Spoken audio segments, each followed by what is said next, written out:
Welcome, everybody. This is Abacus Fish, and we are playing Old School Essentials via Roll20. I'm joined by four players today. We have Joe, Hello. we have Seth, Hello. we have Jay, Hello. and Kellen. Yellow. And so, just so everybody knows, viewers at home, what this is a hex crawl. Hex crawl means that I have no control over what the players do. I have a map, I have creatures, I have NPCs, I have towns, I have a setting, but I can't tell the players where to go. That's up for the players and kind of their characters to decide. And so, with that said, let's meet some of these characters in our Hexcrawl adventure. Starting with Joe, why don't you tell us about Stickbeard? So Stickbeard is an older dwarf, stout, grizzled blacksmith. His beard would be brown, or his beard would be gray if not for it being stained black from all of the soot and work that he's done in his life. Typically runs around in work clothes and very much interested in getting the task done, getting the job done, making progress, task orientated person. Okay, great. And Seth, why don't you tell us about Therum Smith? Therum Smith is your, I guess, for dwarf years, your kind of teenager, young adult looking dwarf, very much average in height and build, except for he does have a giant red beard. And he's always carrying around his battle axe and a sling. And yeah, that's Therum for you.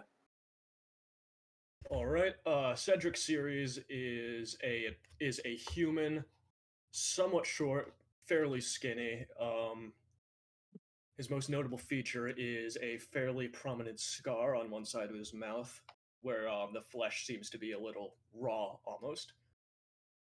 He is a fairly, I don't know, a fairly rough character and a bit of an opportunist, although he claims to be a knight.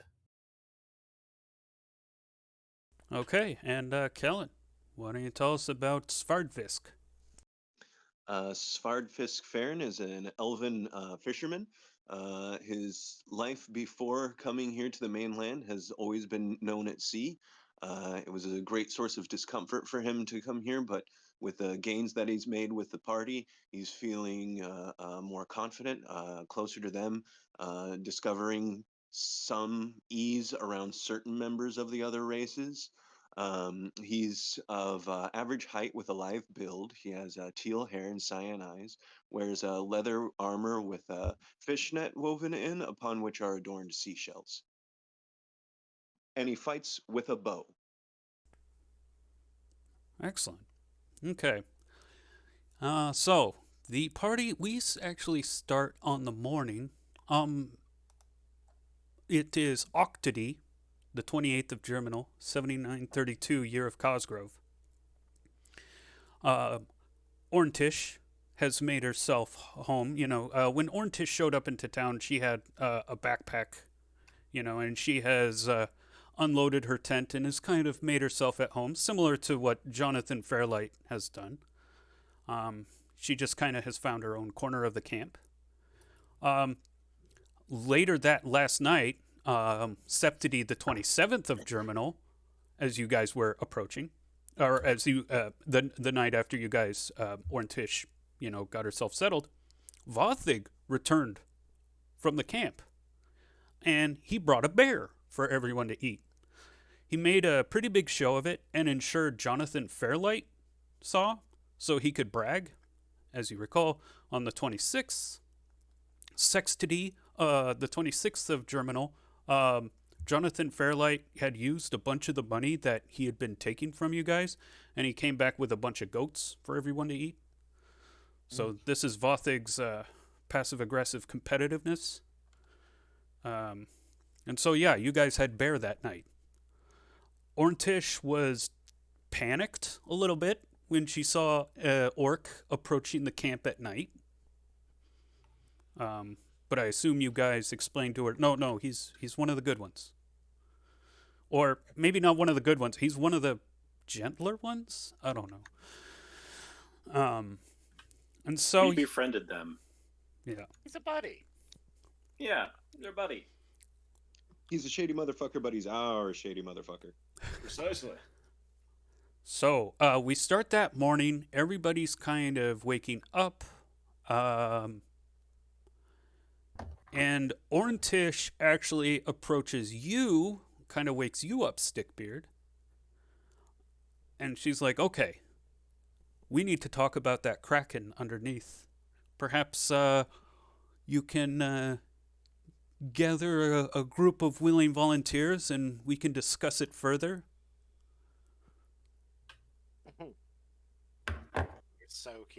Since you're so keen on going after it, sure, why not?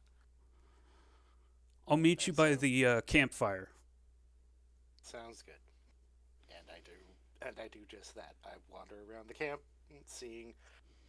being very upfront. It's like, all right, our new guest is an expert on the sunken ship, and they want to see the Kraken, and I feel like we can oblige them.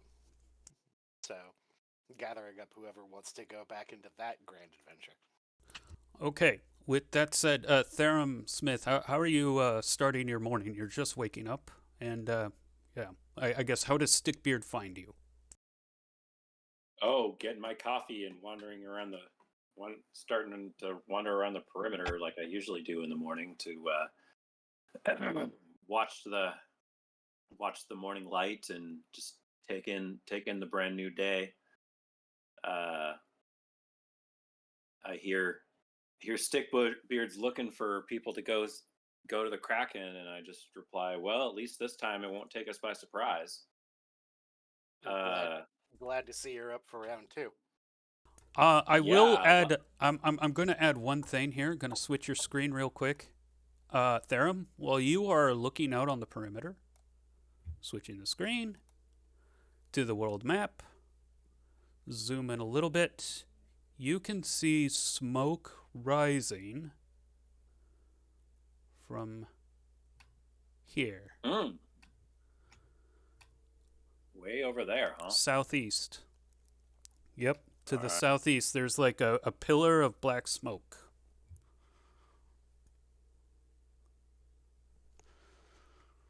And then, yeah, at that point, maybe you walk back to camp, and that's when you see Stickbeard approaching you.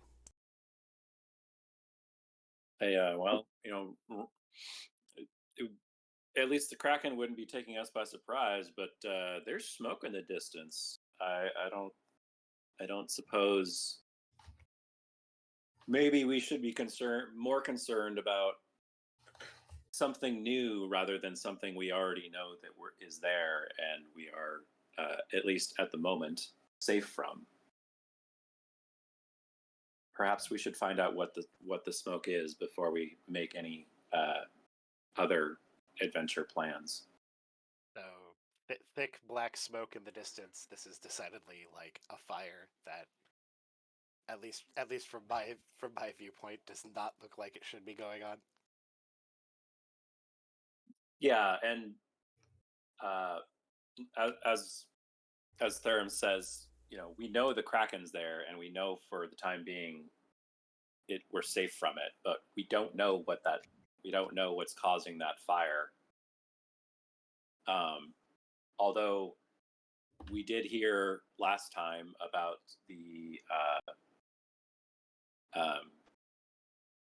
the skeletons in the blight tree.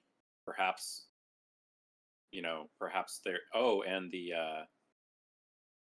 and the villagers who were upset about the trade routes. Perhaps something's going on. Or Orntish, your journey to the Kraken might have to wait, and I point in the distance. Wait. Hold on. Still in the scene, right? It's you, Yeah. Stickbeard, and you, Therum, on the edge of town, just kind of looking at. Orntish is still way over by the campfire. Oh, all right, never mind. Sorry. And I thought also, they you were- gotta gather the rest of the party. So, with that said, Therum and Stickbeard kind of have this conversation about the smoke on the horizon, and Cedric Series, what are you doing this morning? He's probably just taking his coffee while polishing his armor.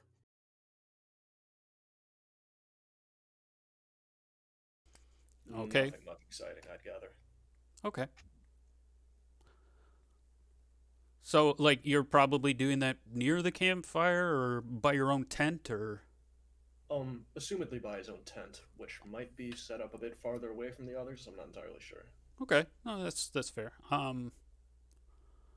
So I guess Stickbeard and Therum, while you're walking by, you go by the Ceres side of camp, and there is an individual there tending to their armor.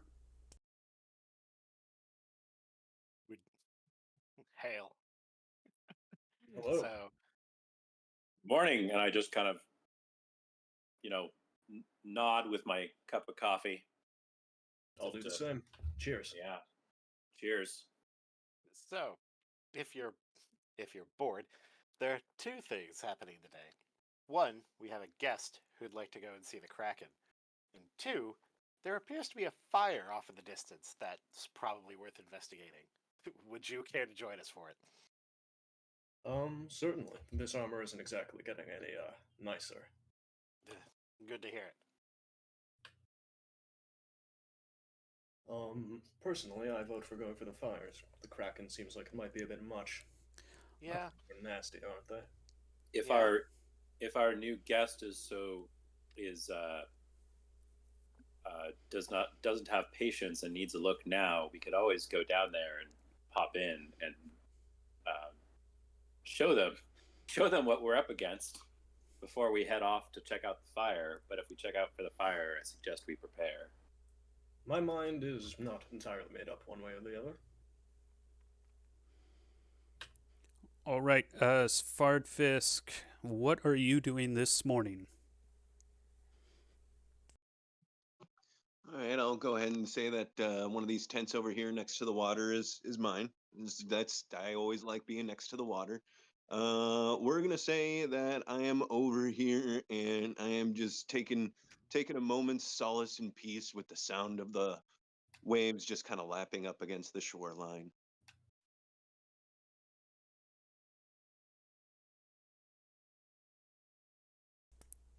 And as you return from the edge of the camp, Stickbeard, Therum, and Cedric, you see Svardfisk Farron, one of the elves. They're always weird.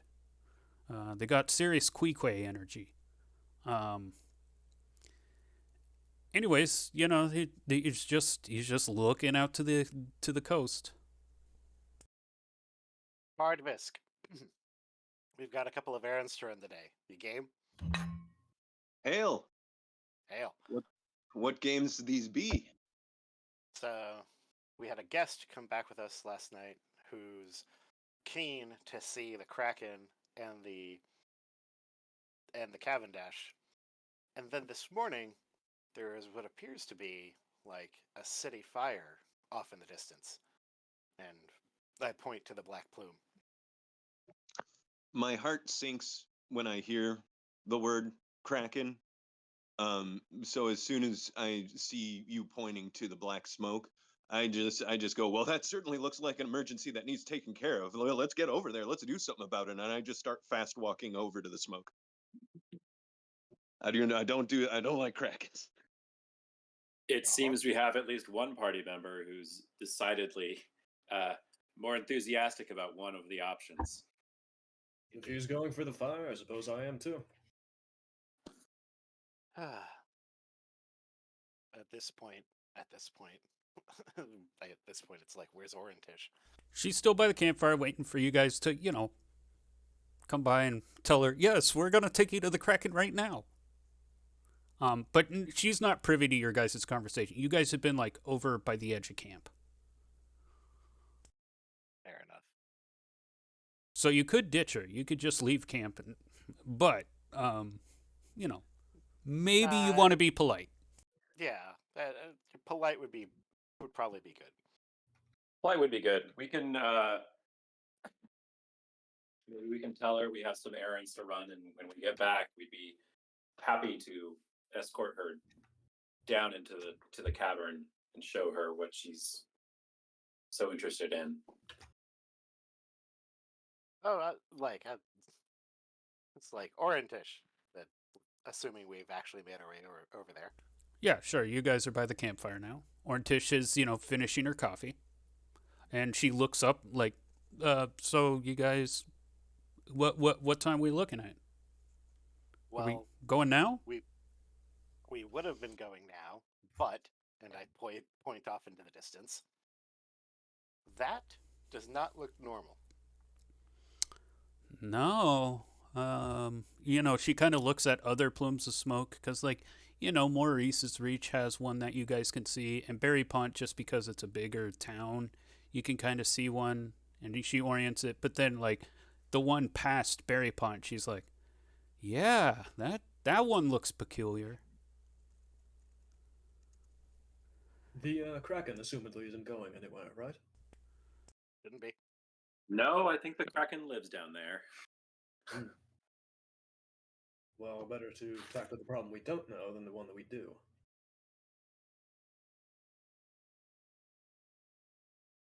It's at this point that Jonathan Fairlight just kind of sneaks up on you guys and goes, oh, so you guys going on an adventure? Do you guys need any gear?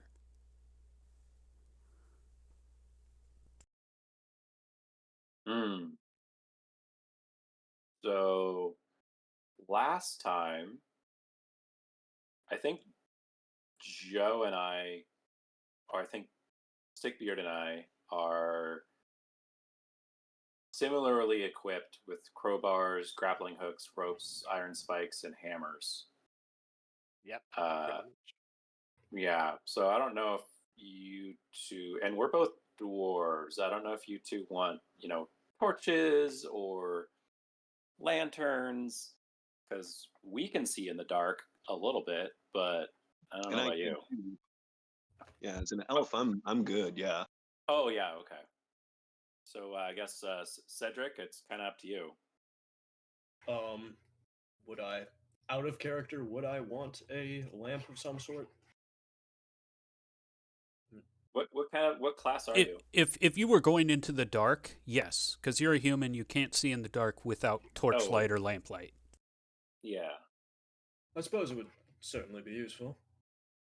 And a lantern seems to be coming in use pretty well, since you can tie it to your belt and keep your hands free, unlike a torch. Yeah, also I do have a tinderbox and I do have an oil skin. I just don't have any torches, so I can make fire and spread it.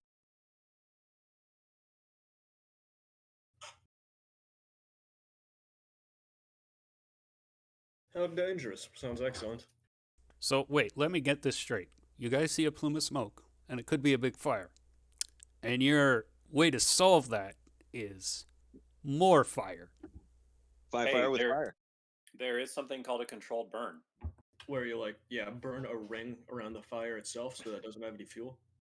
Yep. But also, Therum just says the last time we encountered a blight tree and the skeletons, it seemed quite handy to have blunt weapons as opposed to sharp ones.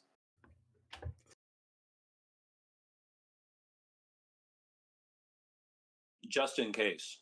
That's what we're headed for.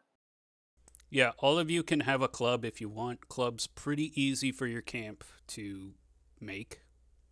I think our total haul, don't we have? Oh no, we have crossbows, spears, and slings that are just. So the slings would help. Yeah. How much? What's the roll for a sling? What is that? Like 1d4? Yeah.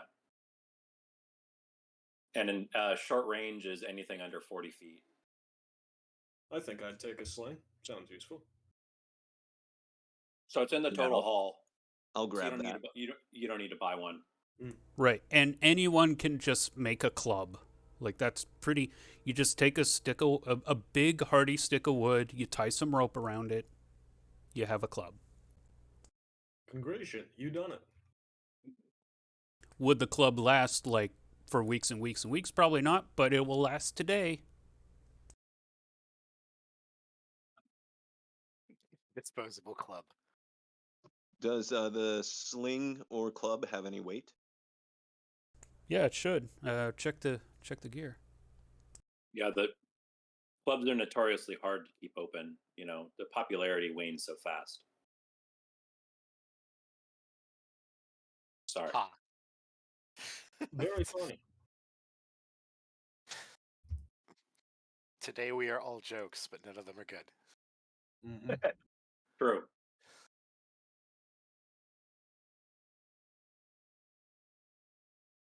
Okay, so I'll switch you guys to the big map, but just assume that you guys haven't left camp yet. And then that way you guys can kind of plan a route.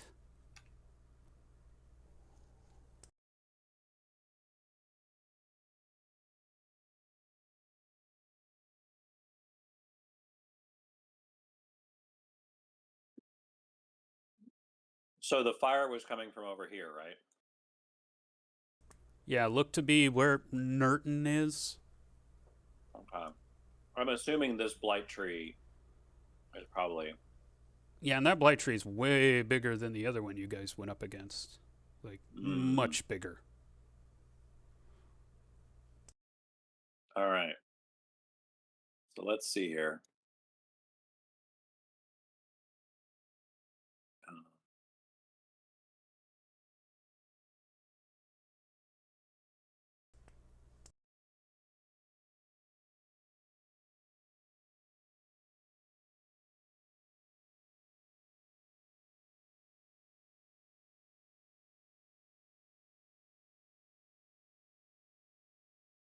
So I'm going to freehand.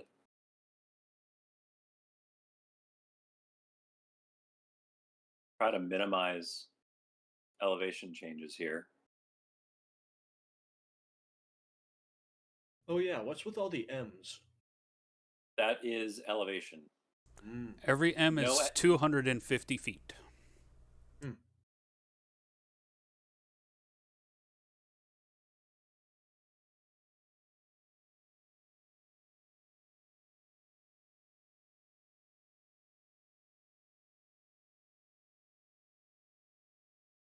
Well, if we just go along the road, then there isn't any elevation change whatsoever.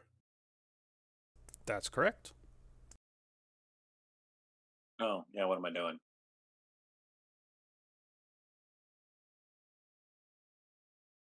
Burp.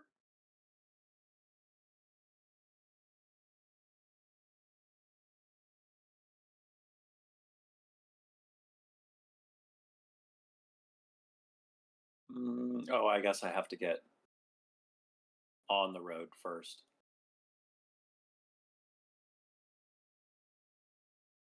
There we go.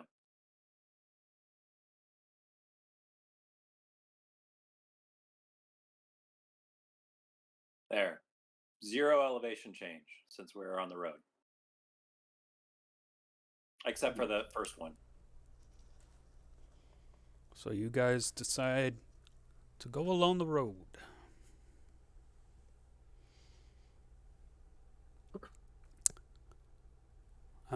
Oh yeah, are you done outfitting? Remember, you guys have like a pack full of magical items and a adventure gear shop before you leave. right. Make Isn't sure there a you're ring set of- up.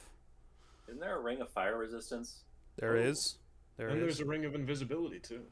I might want that. I don't know about you guys, but one of my main weaknesses is my hit points. So I'm just going to go ahead and use that ring of fire resistance. If that's okay with everybody. That should be fine. Go for it. And can I take the ring of invisibility? Go for it. Yeah, I've had my turn with it. You, Svadfisk. Would you perhaps tell me the elven word for sneak? I'm not exactly too privy to the language. It can't be pronounced with a human tongue. And also, you just need to wear the ring. You don't need to activate it. Well, At least as far as I remember. Yeah, no, just- that's a bit of flavor text. I do appreciate that, Jay. So thank you. Oh, I I'm was, sorry. I was trying to get a little bit of role playing going. That. My bad. Sorry. Anybody mind if I take the silver shield? You should. Will do. Oh, Joe, could you zoom in a little bit so they can see the route there? Sorry. There we are. Yeah. So you guys are going along that pink line.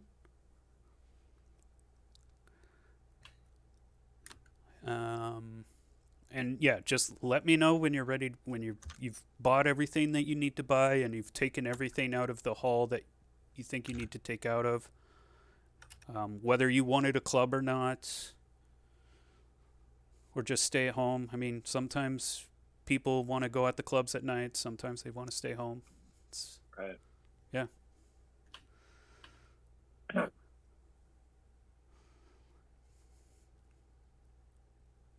And also, if you grabbed a sling or not, also kind of important. I did. Okay. And just, yeah. Because, like, as soon as you guys are outfitted, we're going to... You can't take the merchant store with you. Can't take the store with me. No. And you can't take the Damn. community chest with you. I mean, you could, but then if you lose it, oof. Yeah. Oof. All right. So, and yeah, we can take Lucky, the horse, with us if anybody's encumbered. So you can pack your stuff on Lucky if you want while we travel. It seems to be just kind of standard to bring Lucky with us anyway, because we never know what we're gonna find out while we're out. Besides, Lucky has kind of gained a bond with Stickbeard and Therum since Goldie's passing. Yeah. We are Goldie's family, or kin, I should say. Yeah, and no matter how many times Lucky gets nervous, she always seems to come along whenever you're taking her for an adventure. Hence the name. You'd have to ask Goldie. Well, I mean, unfortunately, died. yeah, Goldie died. But you'd have to ask Goldie why her name's Lucky. Goldie was a not your typical dwarf and really loved gambling and games. And she named her horse Lucky. So, but she is dead. Yeah. That's unfortunate. Okay, so everybody good to go? I am. Okay. Yeah, I'm feeling good. So you go across as you get to about Maurice's Reach. You can hear yelling and stuff. It's louder now than it was yesterday. When you guys were coming through here.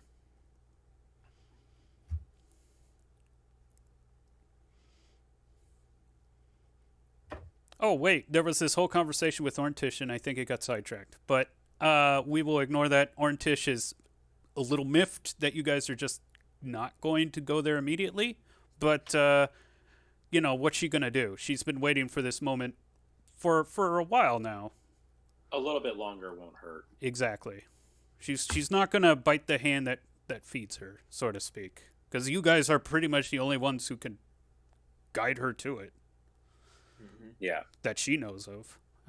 Anyways, so yeah, she's a little miffed, but she's like, fine, I'll wait here. Do whatever you need to do.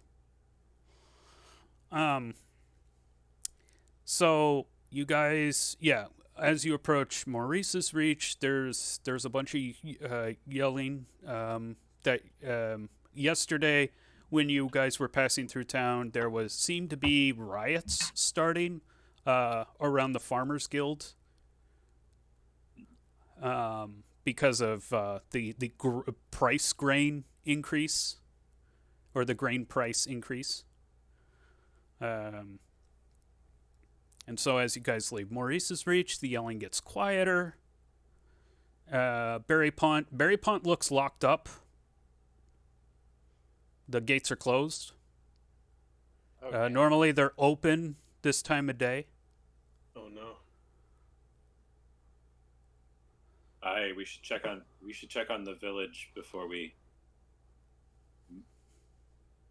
attack it, make sure that everyone's okay.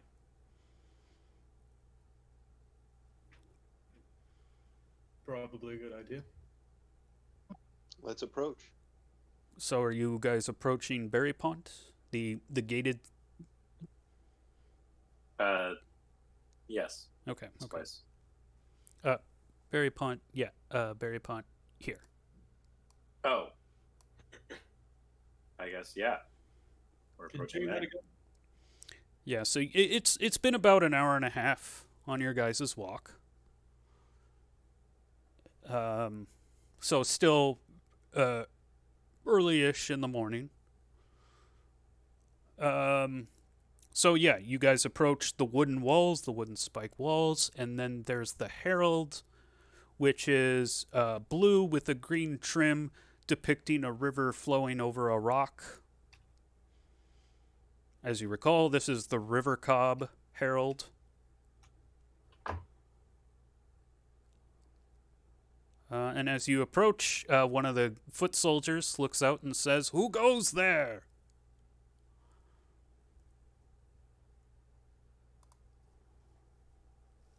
What did we started calling ourselves? I forget.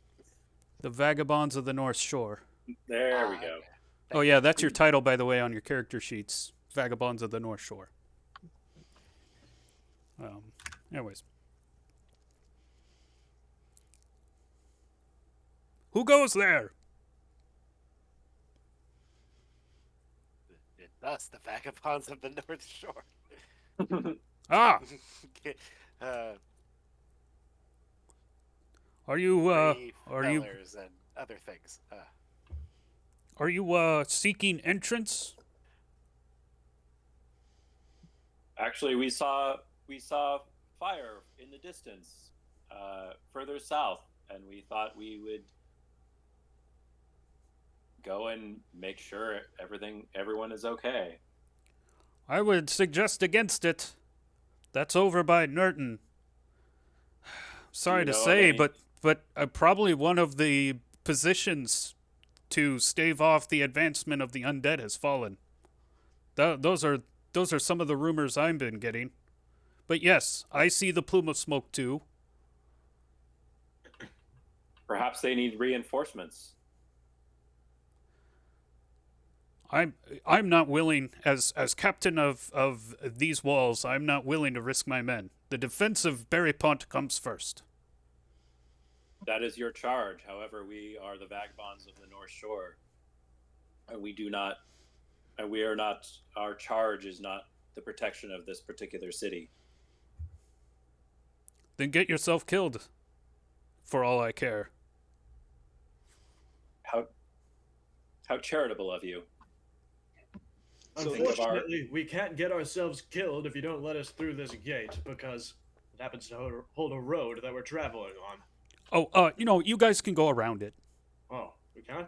Yeah. Oh, I'm sorry, I don't know if I made that clear. Like, the city's Is the- walled off, Is but the yellow border like the wall of the city? no, those are farmlands.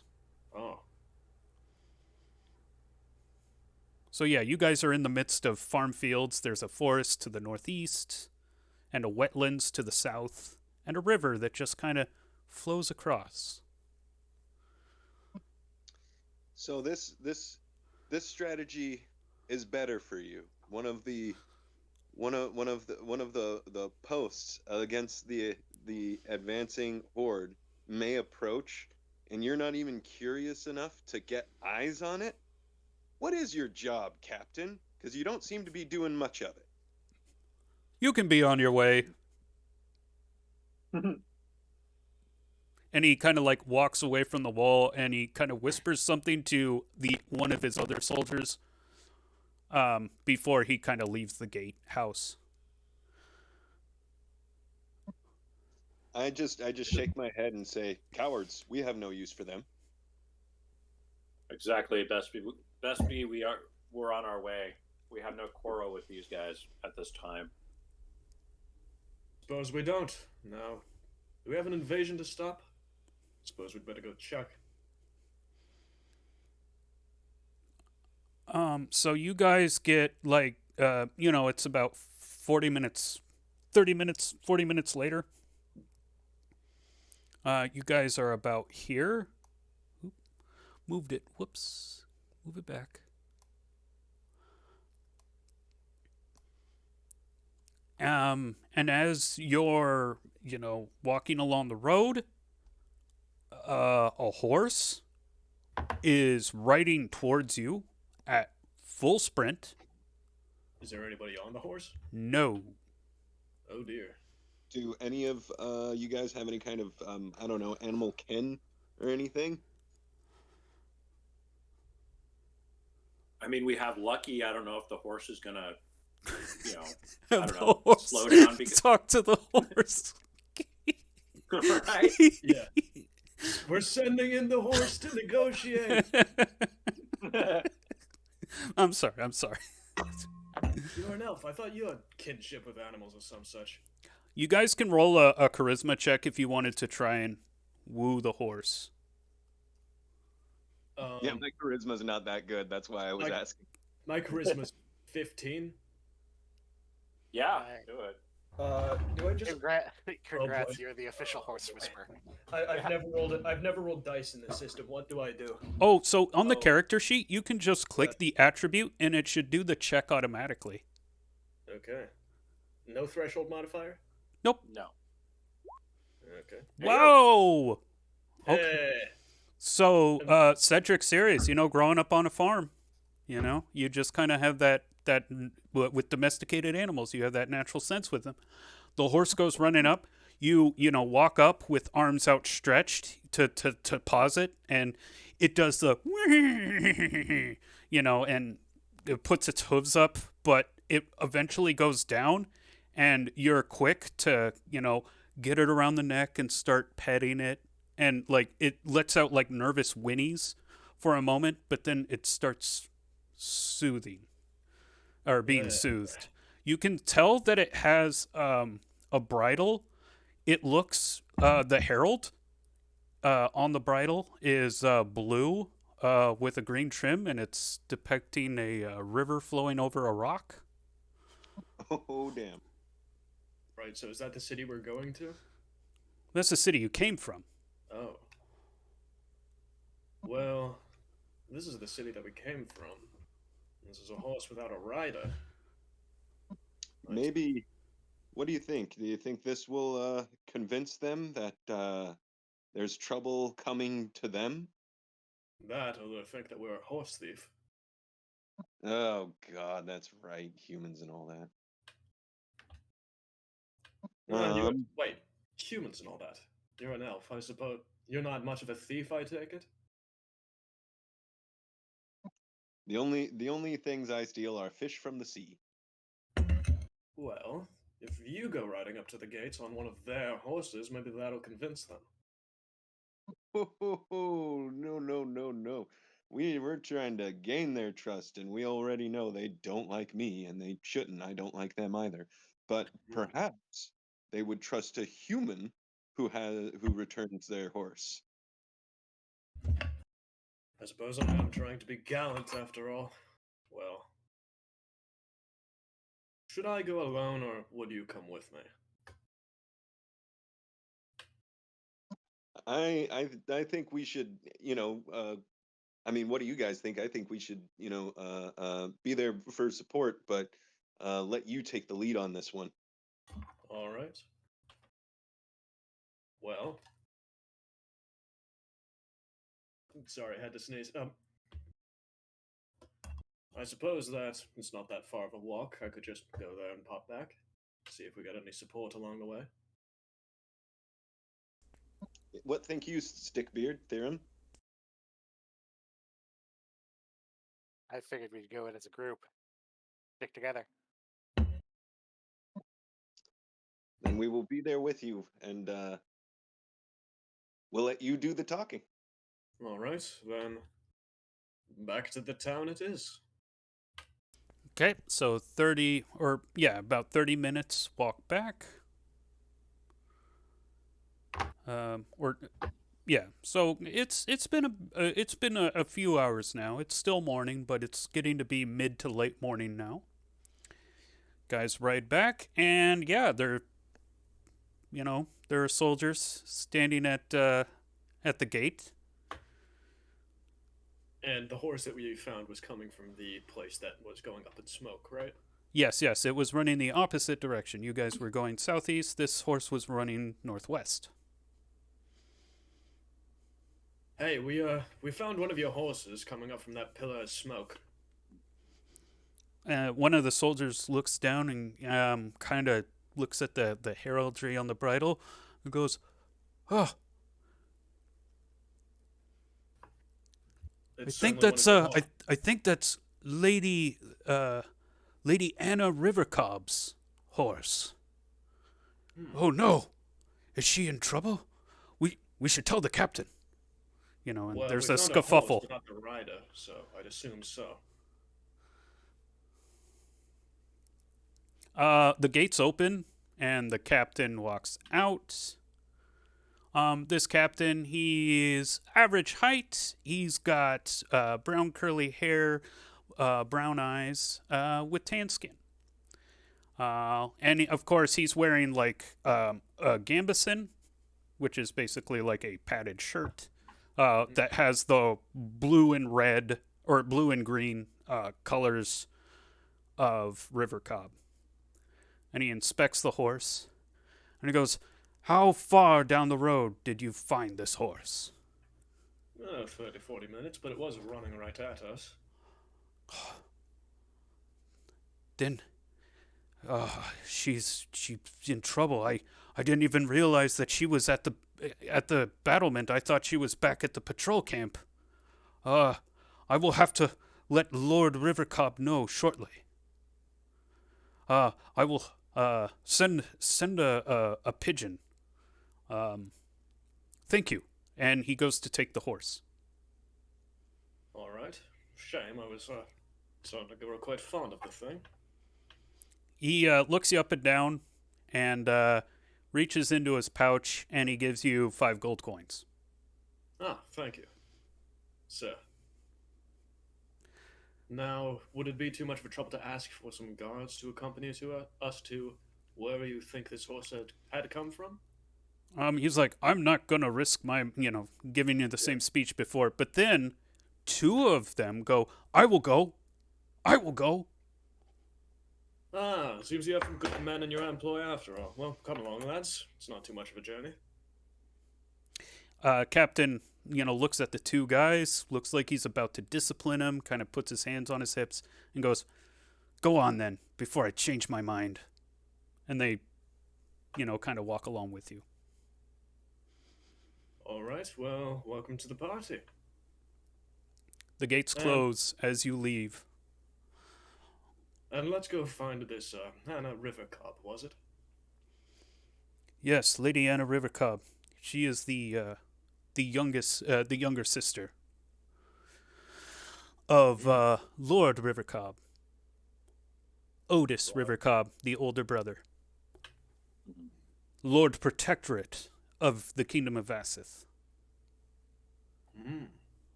Quite a lineage she's descended from. Reckon her rescue will fetch quite a hefty sum, which we'll, of course, be willing to share with you.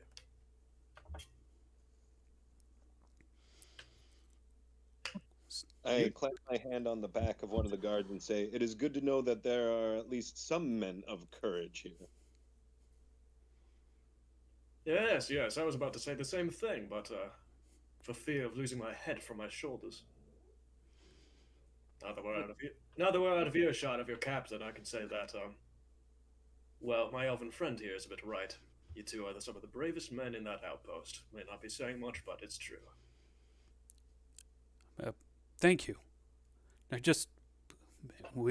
wish to make sure that Lady Anna is okay. What, you got the hots for her? Well, forget I said anything. It's money I'm after. He blushes a little bit. He says, "No." I laugh and I say, "Ha! So it is not bravery, it is foolishness." But the best kind. The best kind of foolishness. We tarry too long, though. We should hurry. Truly, to the road. You guys go past further a little bit more, just like one hex more, almost approaching these runes right here, when you see a bunch of barbicans just in the middle of the road. What's a barbican again? Oh, they're basically like they're like jacks almost made out of wood, kind of. They're basically like little barriers. Yeah. Okay. But they are blocking the road, and it says like in common. There's a sign in common, big old letters. It says, "Do not cross. Road blocked. Danger. Undead. Turn away. Don't. No entry." This is a really long sign. It's a bunch of signs. It's a bunch of signs. Yeah. I was assuming it's just kind of like... Is there one that says only death lies beyond? Yeah, there is actually. Yeah, yep. What's the grade of the ground like here? How far past this barricade can we see what's going on? Like, what's our visibility distance here? You can see that the smoke is actually past the runes towards this crossroads over here. And that's where the smoke seems to be coming from. You're close to it. Are there any like towers on the ruin or something? I'm pretty good at climbing. The runes have they have well, it's some when towers is kind of loose because most Just of it's something crumpled. tall. Yeah. Yeah. Like, how tall is the tallest point on these ruins? 30 feet. 30 feet? No, not too much of an advantage. I think we'd probably get a better view just by walking around, honestly. But you guys are one hex before the ruins. You're kind of looking towards, southeast direction. But you have these barbicans in the way. My guess is those runes are not secure. You lads, would you know Abby saying anything about going to these ruins, or was she stationed at where the fires are at? Her camp is over here. Huh. I'm surprised that she made it all the way down south. I'm clueless as to why she left her station. I mean, they do patrols along the north shore, on the east side, but yeah, usually she's around the patrol camp. So what was she doing all the way down here? Maybe she saw the fires too and came running?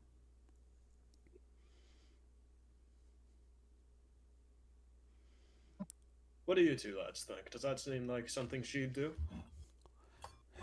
If Lady Anna felt like her subjects were in danger, she would have taken action. Makes sense then. I'd assume that this is, since it was the direction that her horse was coming from, where she was headed. And most likely, we'll find her there. Shall we continue? Presumably. If she saw the fire, that's where she was headed. Right, but pulling the horse through the barbican, like, I guess, like, what are you guys doing about? Like, you could probably, like, step over it, but the horse? No way. Can we get around them at all, or? We could have people, like, go through the ruins and have one of us, like, ride the horse around it. I'm wearing a ring of fire resistance. I can just move a few out of the way. I'm really strong. Mm. Okay, yeah, give me a strength check. All right.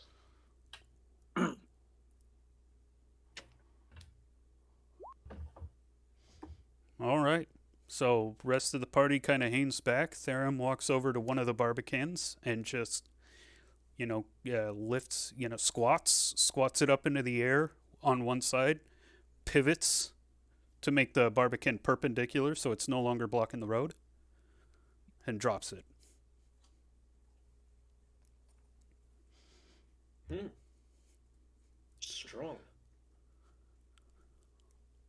Impressive. Astounding. Do you think we should put it back in place once we go past it? I had the same thought. Whatever we open this up to, right? Yeah, could move through it. However, what if we're trying to get out of here in a hurry? Also fair. I If we're suppose. that hurried, then we're already in trouble. How about this idea? Why don't I hang back since I got the range with both of my weapons? Why don't I hang back with the horse while we get some recon going on these runes, and I'll have my bow and arrows ready to offer support, and maybe we can use a little bit of invisibility here. Invisibility, you say? I've been dying to try this thing out.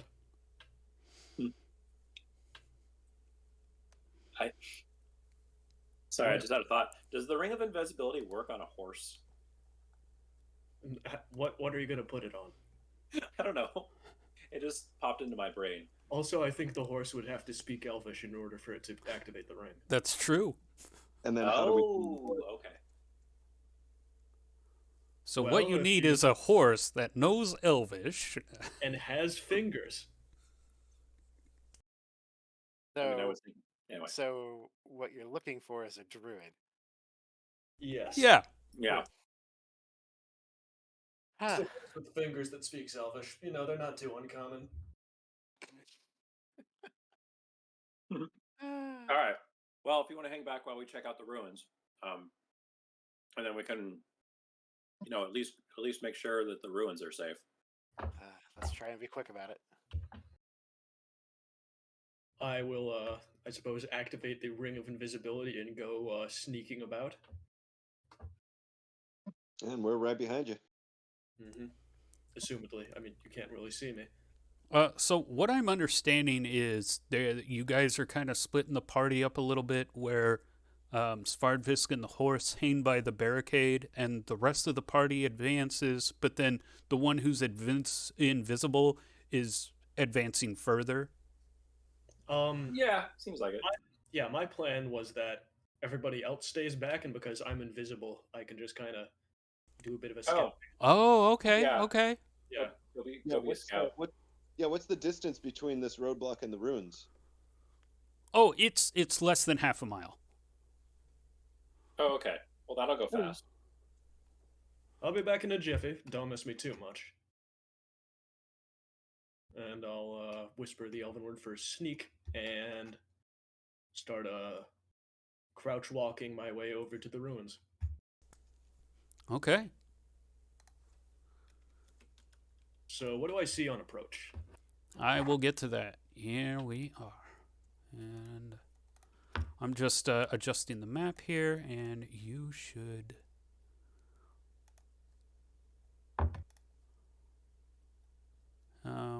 hold on. Still got to set up the map. 1 second. No worries. Yep. Just imagine you're crawling through the vent. The rest of the level is loading. Mm-hmm. Doing the God of War shimmy. Exactly.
And here we go. And you can control your character, yes? Yes, I can. Ooh, I like the ray casting. That's neat. Yeah, so you get up to the ruins, and the ruins look like it was part of some kind of old castle structure along this old road. But you notice immediately that there are some mutilated remains at the castle front, or the old castle front, so to speak. All right. It's also eerily quiet. Is it possible to see what the remains were killed by? Looks like they were mutilated by animals. Animals. Interesting. I can see like a little skull icon right there. Yes, so you do see a skeleton kind of like hunkering down on the ground, kind of digging at things and like ripping it apart and like using its teeth to rip stuff apart. Well, it certainly appears that it's infested with the undead. And are these are like old ruins, right? Why don't you give me a move silently check? Move silently, all right. Move silently. What is a move silently? Where is a move silently check? It should be in like your thief skills on your character sheet. Abilities. Nope. Huh. Huh? Class thief. Yeah, there we go. Exploration. Was an open stack door. Find secret door. No, that's not it. Huh. Where is it? That's interesting. I thought that there was a special thief skill. Okay, well, go ahead and using the table on the you're a level 1 thief. Just roll a D100. D100. Uh-huh. All right. Like physically or in roll 20, right? Either way, I mean, I haven't used roll 20 in a minute. if dice is more convenient for you, yeah, we can. I mean, yeah, that works. I don't remember the controls, so I'm just gonna. Where are you? Oh, that's my big D20. There they are. And what number would I add to this? Dexterity?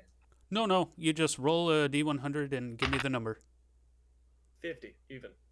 Okay, so you don't automatically succeed your move silent. So, let me make some quick rolls here for a minute.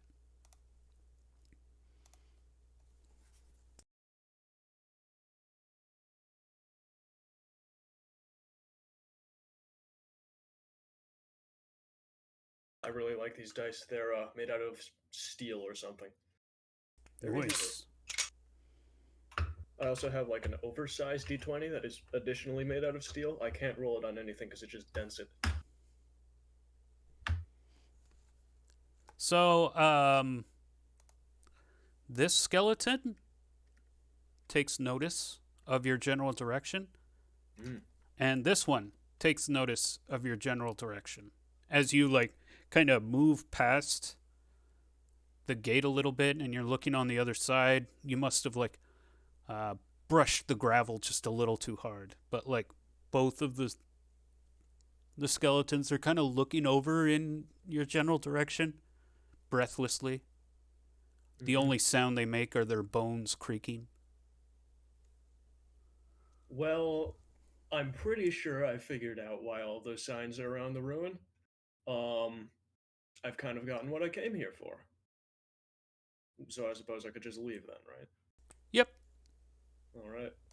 Okay, so we to go leave back. quietly. Okay. Do I roll another move silent check? No, it's the kind of thing where like you even if like you're heard, if you're just like moving at a pretty good decent pace, the skeletons lose interest. Mm-hmm. They may investigate the area for a little bit, but yeah, They're not. They don't know that you were there. They're not chasing you specifically. Yeah. And he returns. Skeletons, there's skeletons, and a bunch of mutilated bodies. Looks like they were torn apart by animals, but I wouldn't put it past the bony bastards to do that to somebody. Dear God.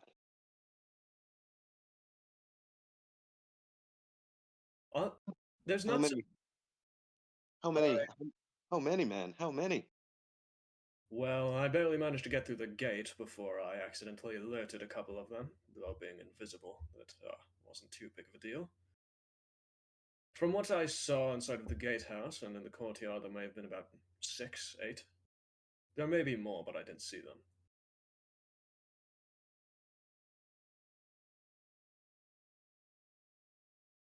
Well, we should definitely make an effort to cleanse the area of this evil presence. Well, I guess what do we want to do here? Do we want to do we want to close this barricade then behind us, make sure none of them get out? What do we do with Lucky? I'm pretty sure horses and skeletons don't mix. And I guess we have yeah, what do we usually do with Lucky? Bring her along. She's pretty well tempered, and if we find something to tie her up with, she'll be fine. Yeah, this is I have some misgivings since we're in undead country about leaving Lucky tied up somewhere alone while we quest. I'm a little nervous for Lucky. There are most likely smarter things that we could do. We could. The two guards actually volunteer to watch the horse if you guys want to go further. If that would help you along. 2 guards could stay here and ensure that the horse and the entrance aren't breached. That would be much appreciated. We'll venture on ahead. Okay, are there any other ways we might be able to approach the ruins, or is it just that one way in? So you guys could bypass the ruins. If you could zoom in on the map there, you can go past the ruins. Yeah. By going through the forest.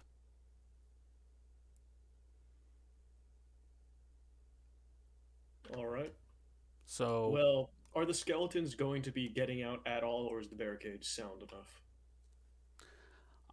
Well, I mean, it's open. You guys have open. So unless you close it behind you, it will remain open. Yeah, but assuming it was closed, would they be able to get out?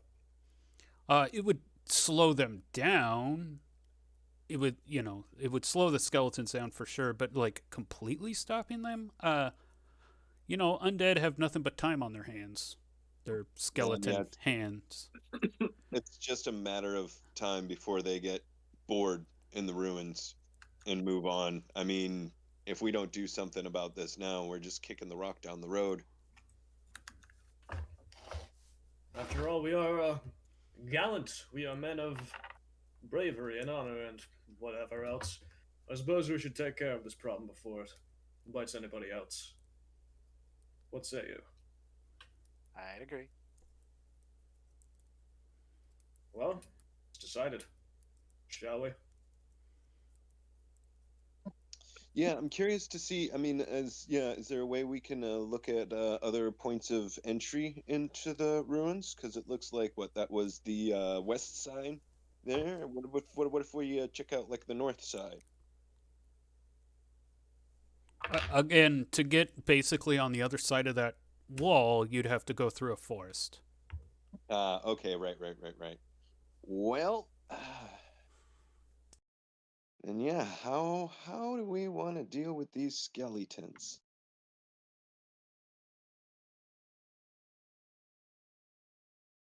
Oh, you could go through the rough brush. That's another possibility. The rough brush? The scrublands right here. Oh. How traversable is that? I mean, you're walking through like up to your shins of tall grass and stuff, but it's not as rough as like the other place that's near your settlement, but it's still, scrubland. Well, let's shall we see what it's like to the north, see if we can get a better approach? Because right, Cedric, you said you weren't even able to make it in the gate. Maybe we'll be able to get some kind of better positioning if we approach from the north. What do you all think? Well, it's not that I couldn't make it through the gate, it's just that I was one man up against about 6 skeletons. Even if I am invisible, it's not odds that I'd like to take. Yeah, 4 against 6 are not odds I'd like to take either. They're There are a lot. skeletons, they don't even have muscles. It's not their muscles that I'm concerned about. Yeah, we learned from the lizard men how easily, if we're not careful, one of these guys, these ghoulies, these baddies can take us out under the right circumstances. Mm. There were some very, very, very close calls with the lizard men. Also, Goldie died in similar circumstances. Those are bandits, but yeah. Right, right. But every time you guys walk into battle, there's a chance. Yeah, I'd like to try and be as smart and get as many different vantage points on them as we can. Yeah, before we decide how we want to set up Plus, we're approach. not necessarily just 4 people. We do have those 2 guards that are watching over our horse. 6v6. Yeah, I think we can do that.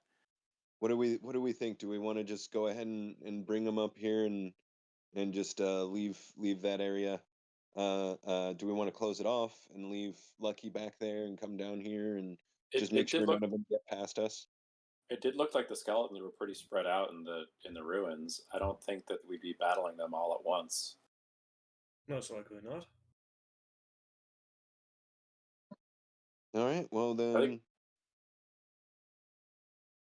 then let's I guess yeah, let's bring the 2 guards and tie up Lucky and yeah, seal up that hole behind us and yeah, and go in. let's do it. All right. Hmm. All right, God of War shimmy. Hold on, let me get the map loaded.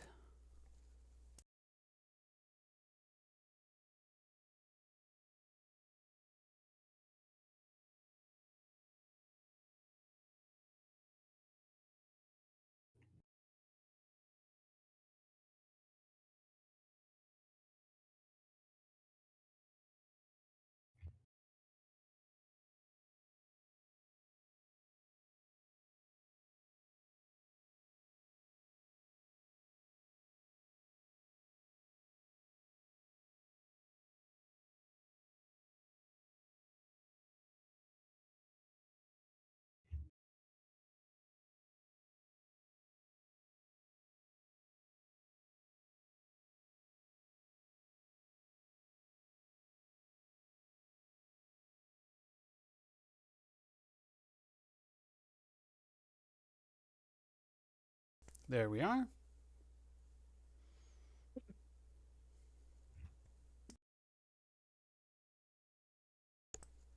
As you guys approach, the guards are noticeably shaken. They're just skeletons. They're nothing to worry about.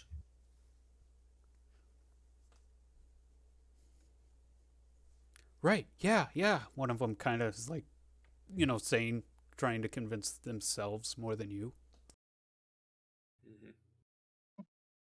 I say, just think of how the lady herself rode head on into these bastards, and find your steel.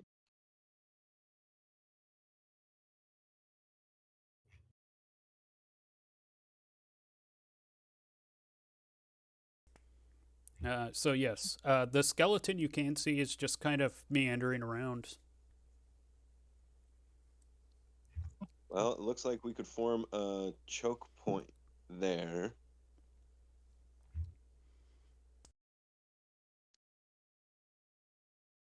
Like if we formed, yeah, if Stickbeard, Theorem, and the two guards, formed an arc around or a line, in front of this entrance, we could, bring the skeletons into us and what's the word I'm looking for here? But bottleneck them, yeah, through the entrance here. What do we think? Seems like a reasonable idea. A brilliant idea.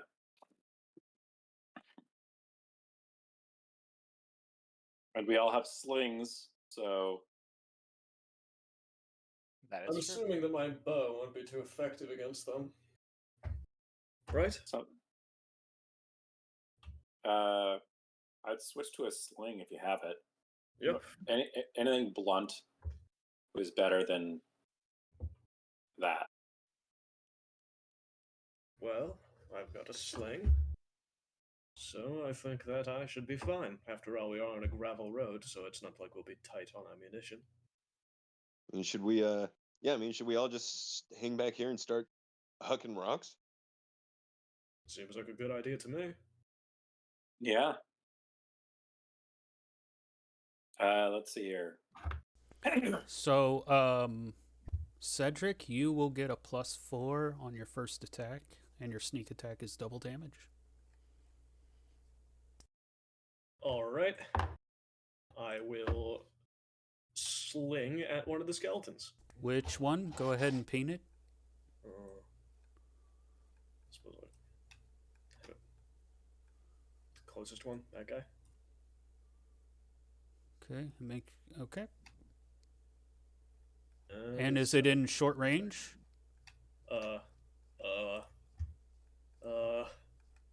50 feet away. Is that short range? I believe that's just outside of short range. Yeah, short range is 40 and under. Okay, so no modifier. Alright. Except for the +4, obviously. Does he get a blunt weapon modifier? No, he gets a sneak attack modifier. Oh, okay. So is there a threshold modifier this time? Just +4. +4.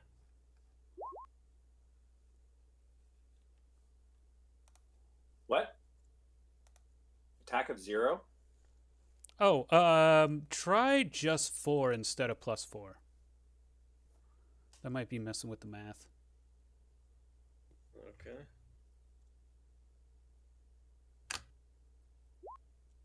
Oh, there you go.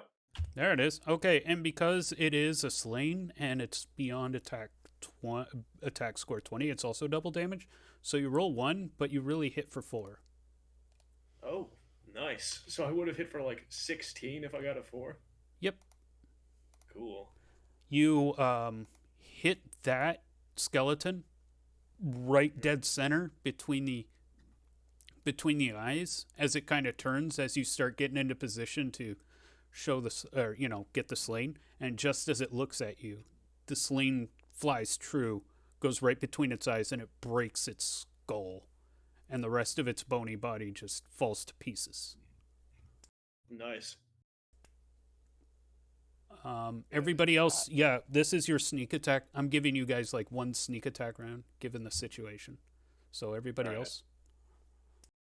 I'm moving up. I assume that this is line of sight. Yeah, it looks like line of sight to me. I'm going for this guy over here. Okay. And And you get no special modifier or anything like that. Okay. Yeah, just normal roll. Normal roll. And that is a whiff.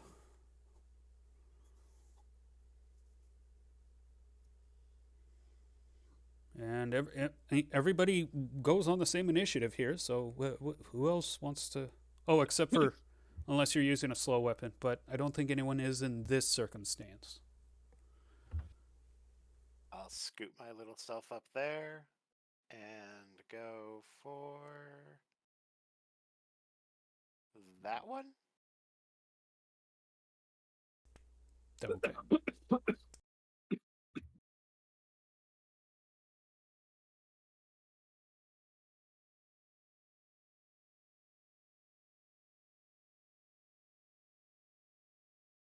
Don't think I did all that well. That is a miss. Okay, and that leaves Fardfisk.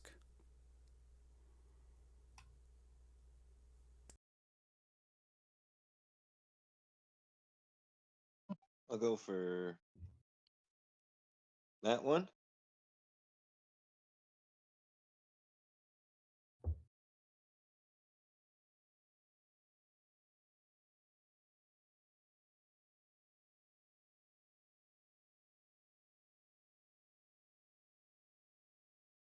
What's the modifier?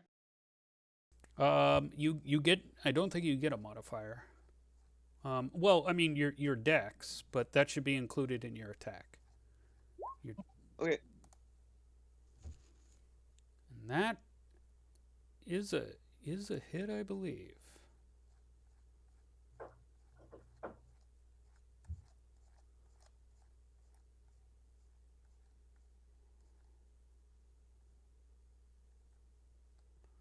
Yep, that certainly is a hit.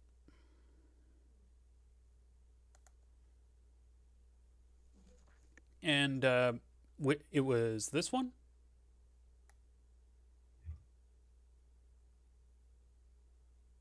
This one. Okay. Yep. So you hit it and, give it it's more of a grazing blow. It does connect. He's still walking around. A little bit, his skeleton's a little cracked, but he's still moving. These two guards, I'm actually just going to make a quick check here.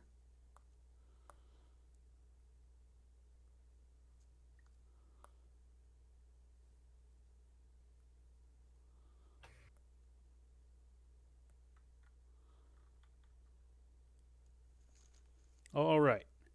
This one actually, he panics a little bit, and he kind of gets ready, but then his spear and shield start shaking, and he drops it, and he kind of kneels to the floor and covers his face. But the other one, he steps up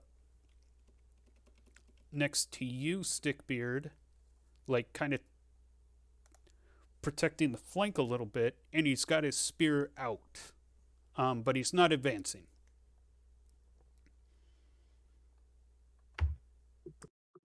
We don't need them to advance. Just.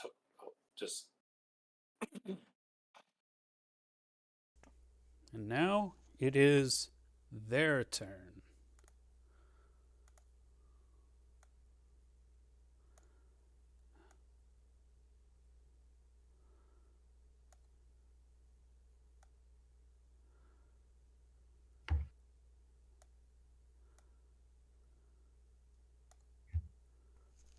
Okay, so all of them just start running.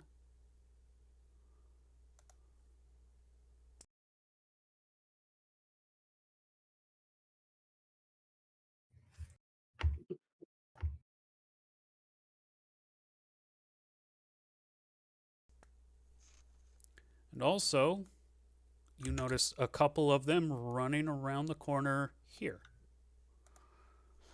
Now, who wants to roll initiative?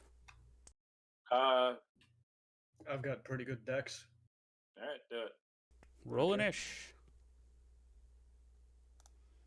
Initiative. Initiative. Initiative's just D6 plus, I believe you're It's also in the combat section on the right side. Oh, there you go. Combat section, right side. Initiative. 4. Okay.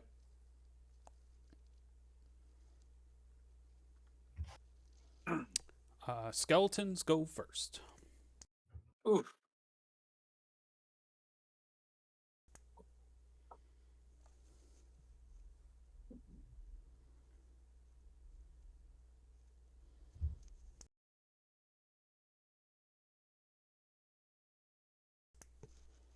So these skeletons get about here.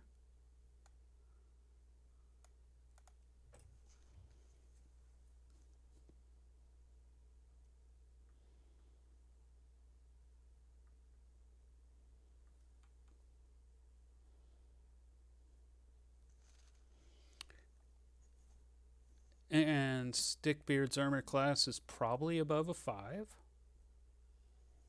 And what is your armor class, Fardfisk?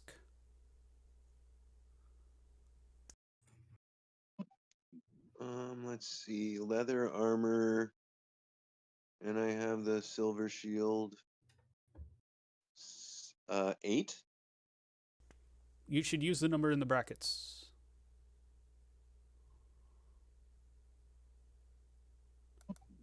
In the brackets, what do you mean? Oh, hold on. Oh, from the handbook.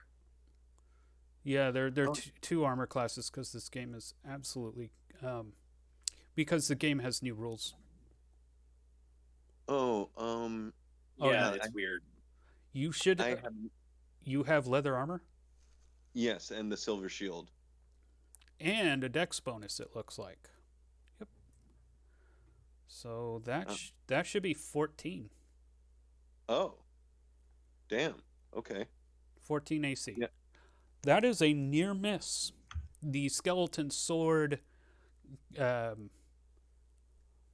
rusted sword, battle worn sword strikes at you, almost hits your head. But had you not had your silver shields like out in front of you to stop it, it would have gone right into you. Oh my God, I am so glad I have the shield. Yes.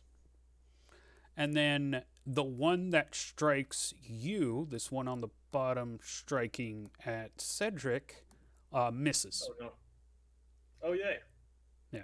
And yeah, you guys notice that they have like battle worn weapons. And that's basically the quality of what they're striking at you with. And that was their turn. Now it's your guys' initiative.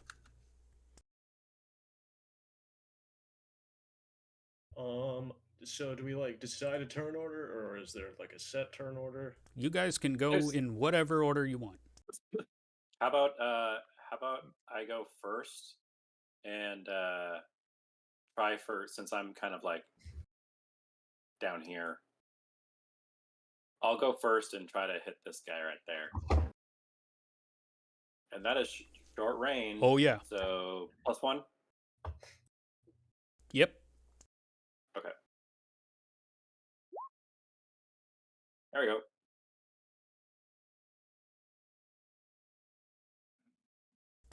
And that is a miss. Oof. Okay, the rest of you have actions. All right. I'm assuming that there's a penalty to like attacking when you're right next to a guy with a ranged weapon. Yeah, -1. No, okay. And if I back up, do I get attacked? I mean, you can back up and then attack. Yeah, but what he's No, talking about is like, attack yeah, of attack. opportunity, Yeah, like in. Oh, got it. which I guess to make a quick ruling, yes, he would have one chance of attacking you if you were to back up. I'll just grab my sword and hit him with it. Okay, so it's a move action to change weapons, which you're not moving, so no problem there. And you're switching to swords, so go ahead and attack with a sword. Bonk. Or did you mean club? I didn't get a club. Oh, okay. So sword. Okay. If I find a stick, I'll pick one up. And so that is you strike at the skeleton. It parries away with its weapon. Oh dear.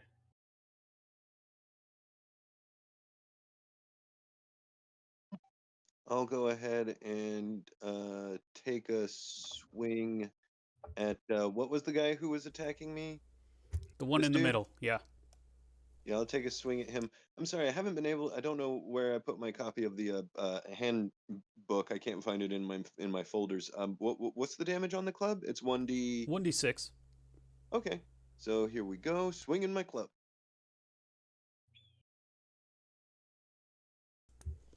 And that is a crush.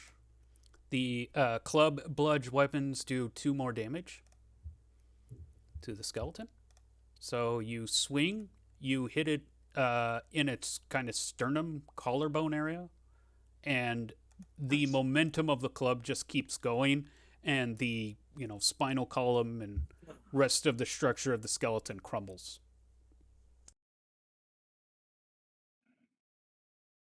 All right. And Stickbeard is the last one.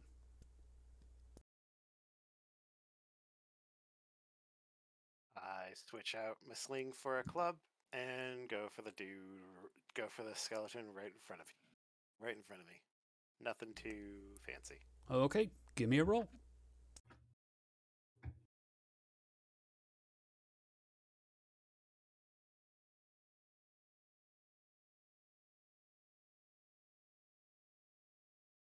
And that is destroyed.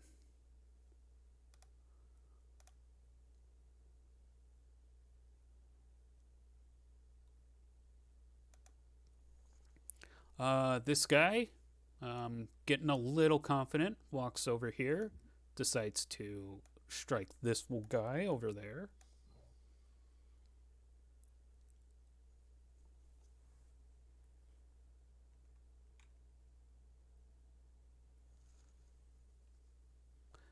And he actually, he damages it, but it's still, he hits it with the spear, chips away some of the bone, but isn't as effective of a strike. And then this guy gets his head back together.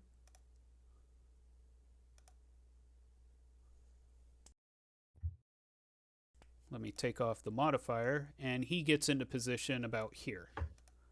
And that is new initiative. All right. I guess I'll go. All right.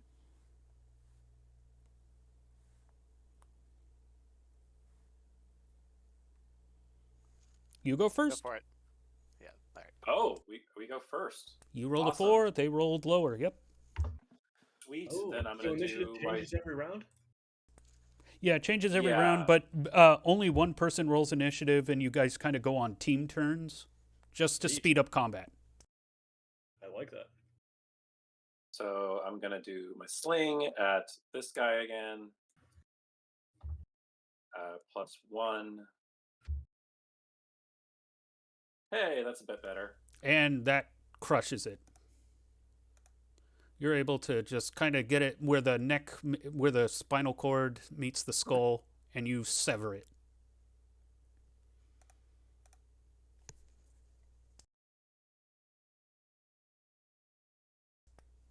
Anybody else want to go before the skeletons? If I would like throw to. my... Oh, sorry. Go ahead. I would like to use my sling to attack another skeleton. Go for it. Move action to switch weapons again, and attack action to attack. And there's my sling.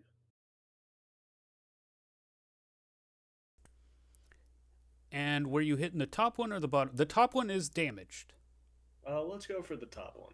Okay, that kills it. Nice. That leaves Stickbeard and Svardfisk. If I throw my club, is that 1d6?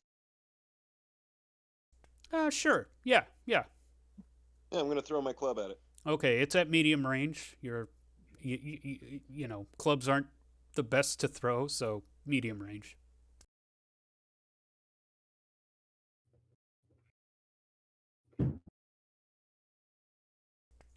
That is a miss. Oops. Stickbeard. Push my way through some bodies. Or through some bones.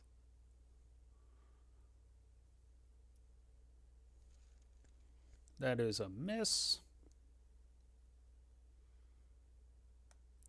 Hey, how about our guys? And yeah, I'm rolling for him right now.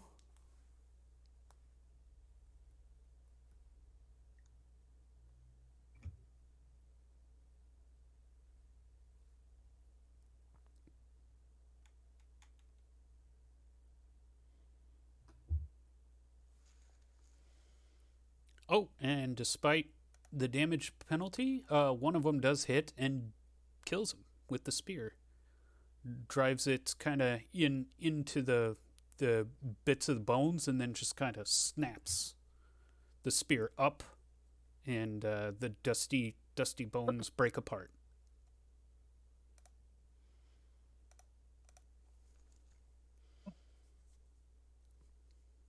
Is that all of them? Are any more of them running at us? No, at the moment everything's quiet. You don't hear any motion. All you do hear, like, both of the NPC soldiers. They're like hyperventilating. Their spears and shields are shaking. I'm gonna go get my club. Well, combat ain't exactly the easiest thing, but you two made it out alive, so I congratulate you. Well done. Thanks. Don't worry, it'll only get easier from here.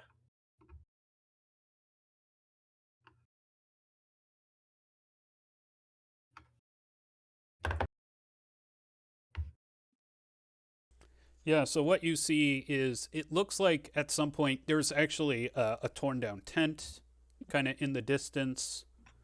There seems to be that there was some kind of encampment here, but it's mostly destroyed.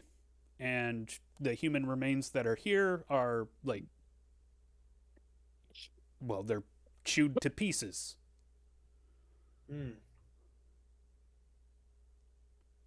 Is there anything potentially valuable in these here ruins? Why don't you guys give me a wisdom check? Whoever's searching for loot. I will search for loot. No, Do you have good right? wisdom? Oh, well, yeah, you already got it. Well, okay. More Everybody. than one person can. Yeah. Hooray! I am smart enough to search for loot. Well, it's not about smart enough. It's No, how I know. productive your task was. Sure. Nice.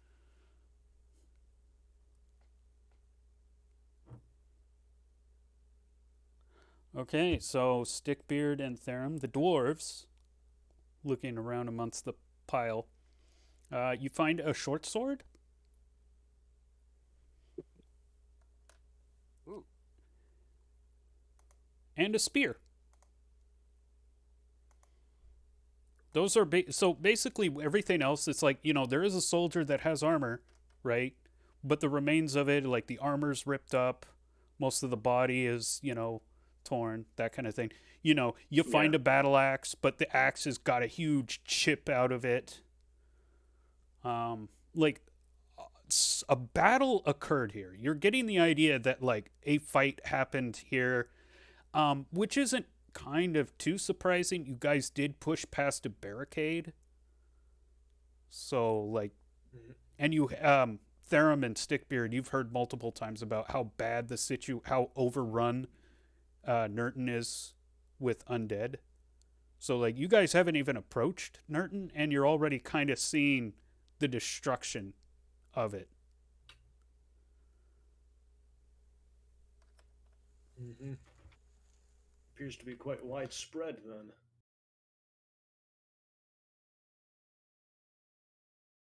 I'm glad that nobody really was injured, were they? You had a near miss with Svardfisk, but that was it. Yeah, that I feel like that could have been it for me if I hadn't raised my shield in time.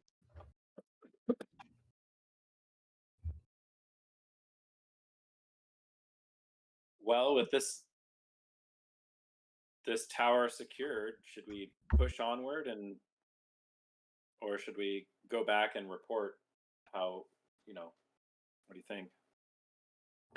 Well, No? we were sent out here to find Anna. I think we ought to find Anna. Yeah. I agree. Ooh. Can we do a what? What do we roll to check for horse tracks?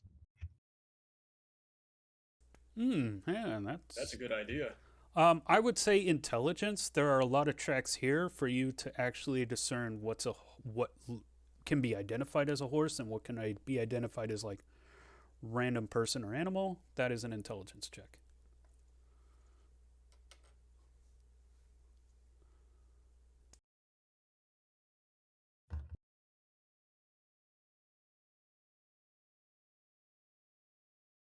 Would anybody else like to look with me? I am not intelligent.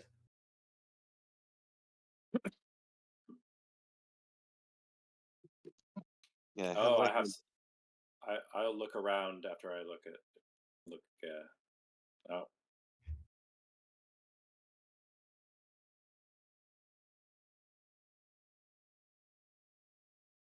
this is a battlefield after all. It probably is pretty hard to identify a particular. Yeah, it's pretty chaotic scene. There are tracks all over, but it's like what tracks mean what. That's really hard to determine. Mm-hmm.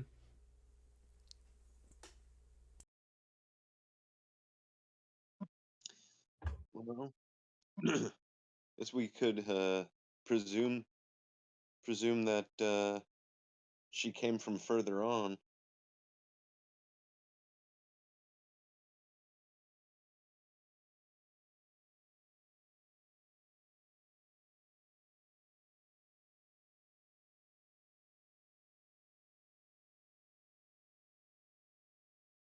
Further on we go then. Truly. All right, you guys approach the crossroads. Going back to the overworld map.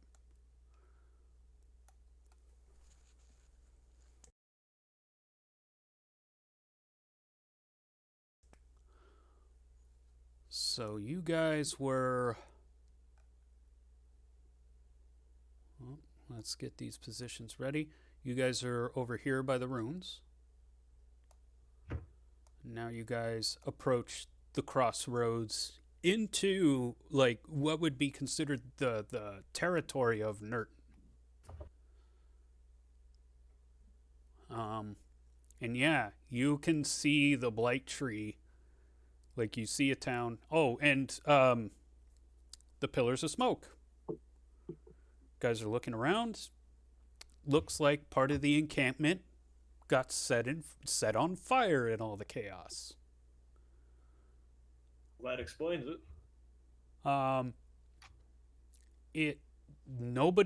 Again, the scene is very similar to the ruins. A lot of fallen soldiers.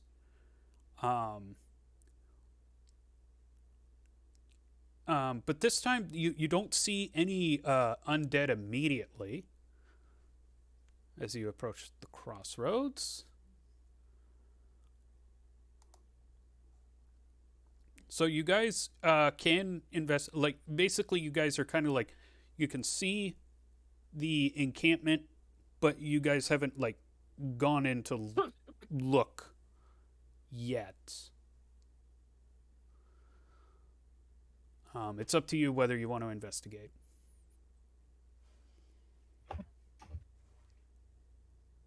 Well, still have a ring of invisibility.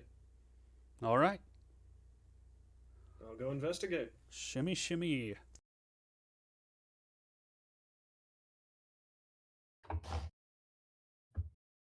Do I have to roll move silently, or can I just kind of look about and see what's what?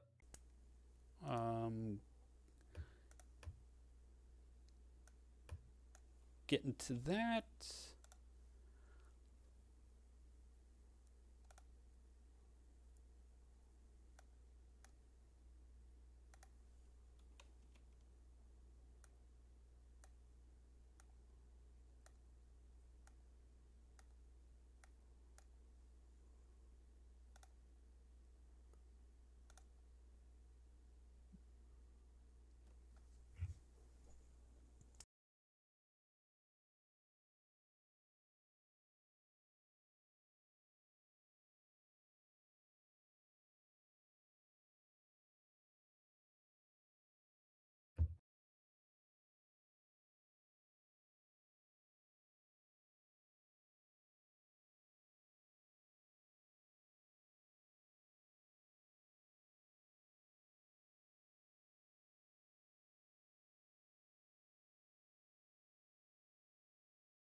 All right, so all your character icons are there, but just know that it's only Cedric that's actually there for now. Mm-hmm. And if you guys decide to engage, then the situation changes. But, you're actually able to get, now that you're past the wall, you're able to actually kind of see all around this area. And there seems to be like the remains of what was a tent structure and lots of little tents all over the area. And again, more of the corpses, but a bunch of skeletons wandering around. Holy cow. That's a lot of fucking skeletons. Oh dear. And like one of them, like this one over here, is kind of like kneeling down and praying. Huh. But they all just seem to be meandering aimlessly as you're not. I'm going to say that you're not moving so close that they can hear yet, unless you want to investigate further. But this is you just kind of walking around the camp and seeing the positions of the skeletons as they meander around. Yeah, I kind of want to see what the praying skeleton is doing, but that's probably a bad idea. You'd have to walk deeper in to kind of closer investigate. But from this distance, all you can really see is like the skeleton is praying. Well, that's all the information I know. I'll go back and report.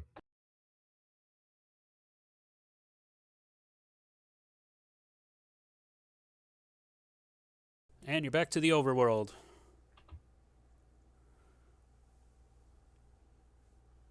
Well, that was a curious encounter. There was a dozen skeletons, maybe a hair more, one or two more, and one of them appeared to be praying. I've never known skeletons to pray. It's a curious thing to see.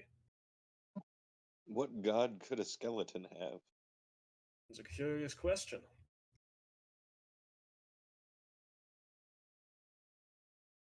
You say a dozen or more? 14, if I had to put a number to it. God, that's more than twice as many as us. It is more than twice as many as us. I don't see any sign of Anna, so... No sign of her at all? I didn't get any sign of her, right? Just skeletons? Yeah, just the skeletons. And, you know, you guys did try to track her from the previous, where another battle took place, but were unable to discern. Well, there's no sign of Anna here. Just the skeletons. Can't say what happened to her.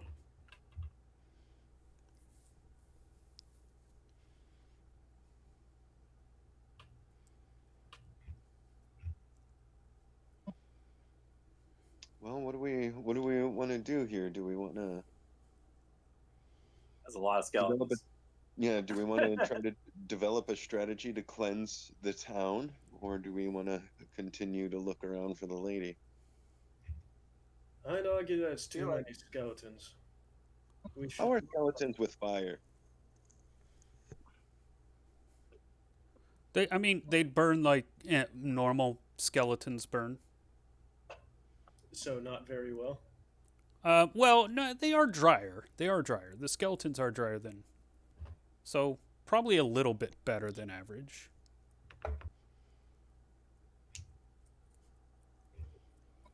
I don't know. There's a way we could try and set a trap for him or something, because I've got the tinderbox and the oil flasks. Oh, we also have. Did you grab a lantern? Yes, I did. We could make a wall of fire to keep him back while we, you know, try to pick him off with slings and ranged weapons.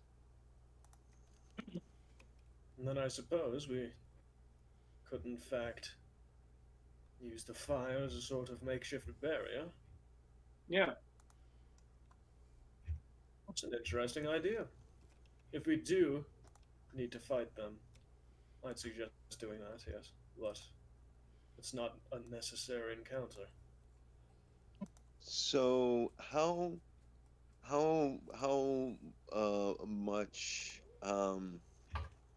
does I guess surface area does one oil skin cover?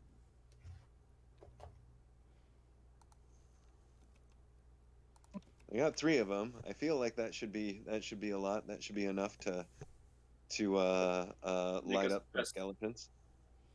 I'll say that with. I'll give you 3 hexes for 1 oil flask that can burn. Not to mention that if you put it in the grass, it'll probably burn a bit farther than that, too.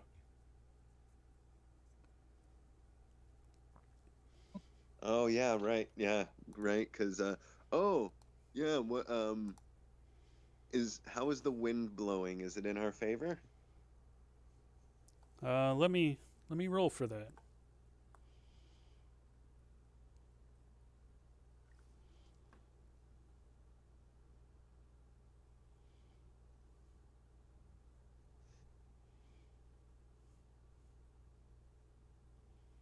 East.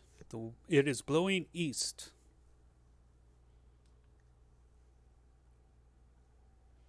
All right. Actually, meanwhile, while you guys are discussing this, you know, on the road somewhere past the ruins,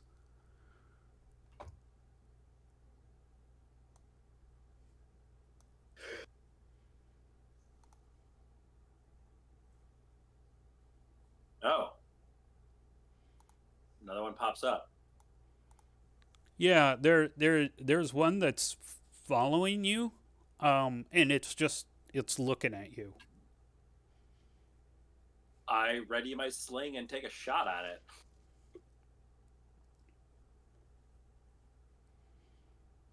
I'll probably 90. do the same. 90 feet. Is that what's 90 feet? That is long. Medium range. I believe isn't. What is that?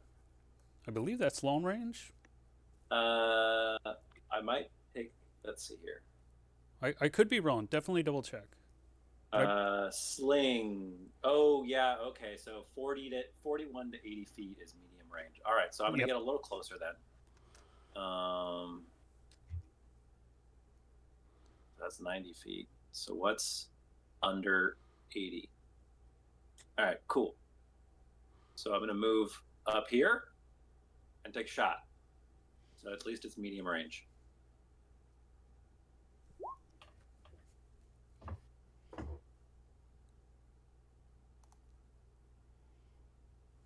And that is a miss. Oof.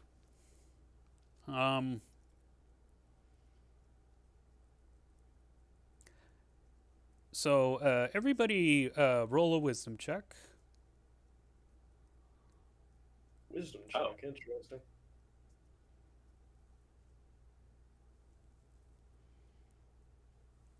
Oh. Cedric with the...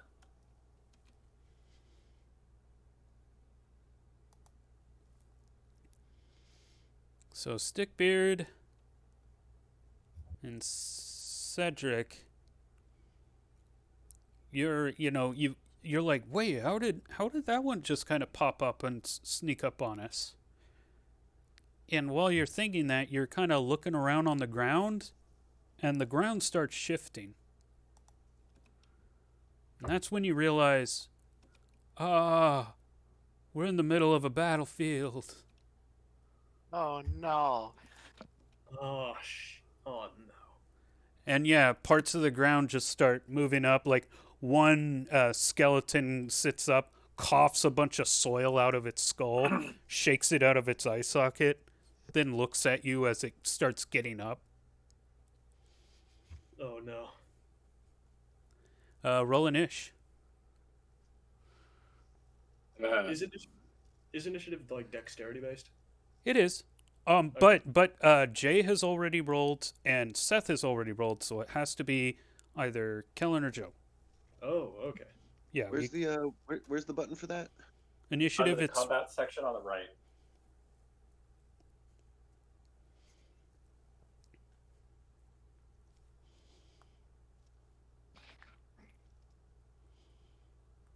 I was just poked on the side. What just happened? you're surrounded by the undead, Okay. and you go I- first. okay. Oh, cool. Yep. Let me make a couple of quick rolls for these guys again, because, they're not seasoned adventurers like you.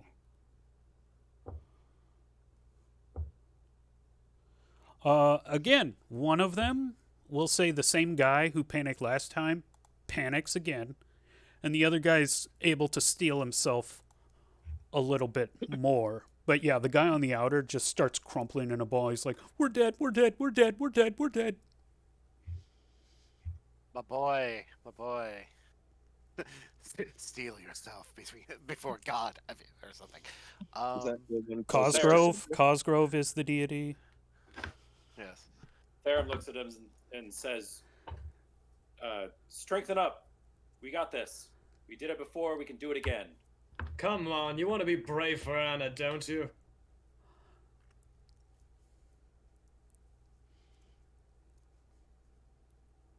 All right.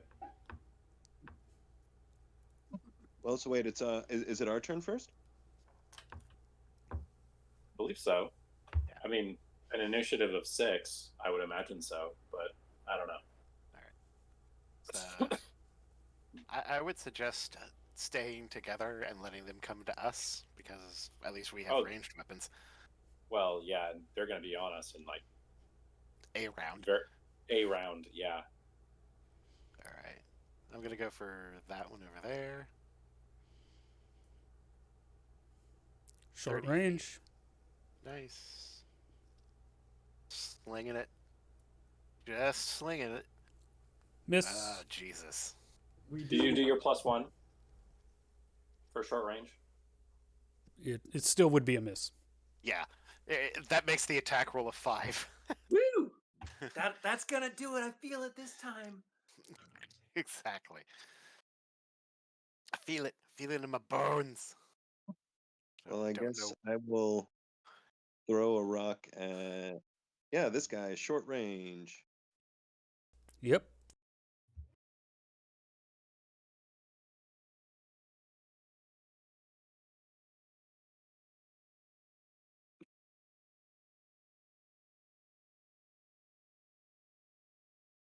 Oh, does that... what's the modifier for short range? Is it 1? +1. Yeah.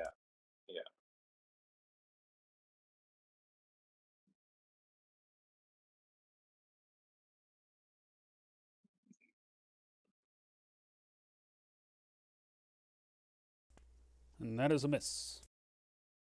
Shit. All right, I'm going for this guy. Okay.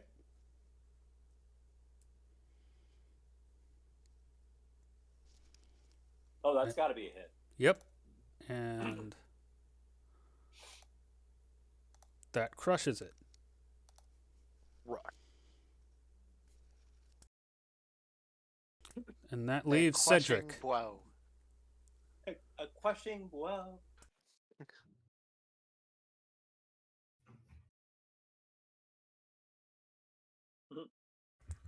Cedric, your turn.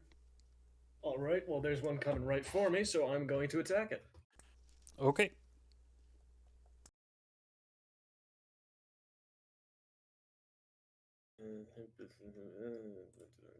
There. That is a miss. Ah. Well, that's my turn. I'm at the very least going to stay in front of this guy. Brave. Okay. And it's their turn.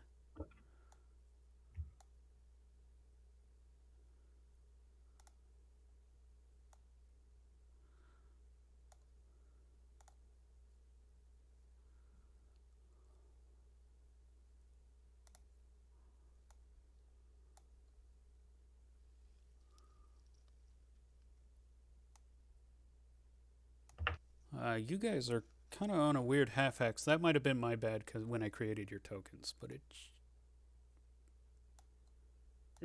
But there. Okay. Yeah, you guys were on the line. It's on the line. Mark it 0.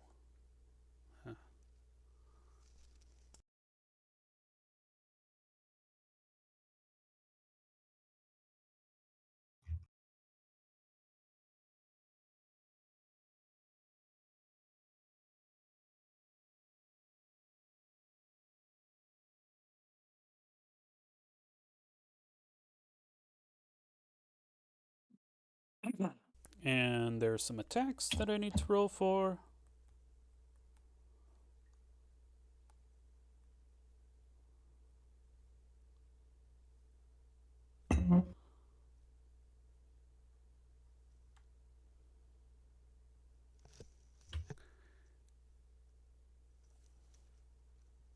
And Cedric, take 1 damage. Oh shit! I only have 5 health. The one charges you with a battered club of some kind. Goes to strike. Part of it splinters on your arm. Wasn't able to get a good hit, but man, does it sting. Okay, roll a new inish. The only person who can roll inish now is. Well, Svardvisk rolled last me? time. Oh, it's Stickbeard.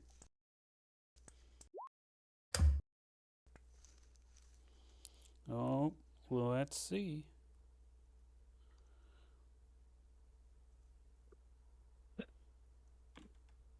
Huh, you go first. Wow, that's fortunate. Yeah. I'm gonna just freaking club the guy in front of me. Like the guy actually in front of me. This one. All right. Switch weapons and move, and that is a miss. Yeah. I'll swing at the one between us. Okay. Oh, and that is a miss. I am using my move action to switch to my battle axe, so I go last. Okay. You don't want to switch to your club, or did you bring a club? I did not bring a club. Okay. Then yes, you will go last before these guys, and that leaves Cedric.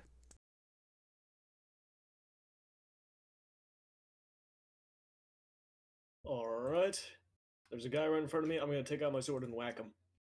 Okay.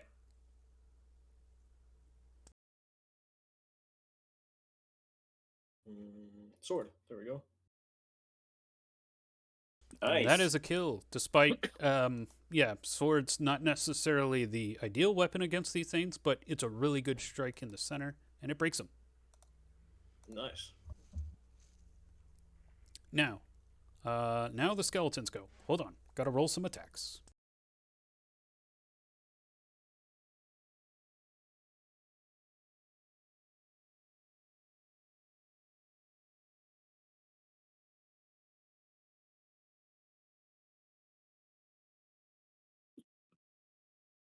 And a bunch of whiffs, unless,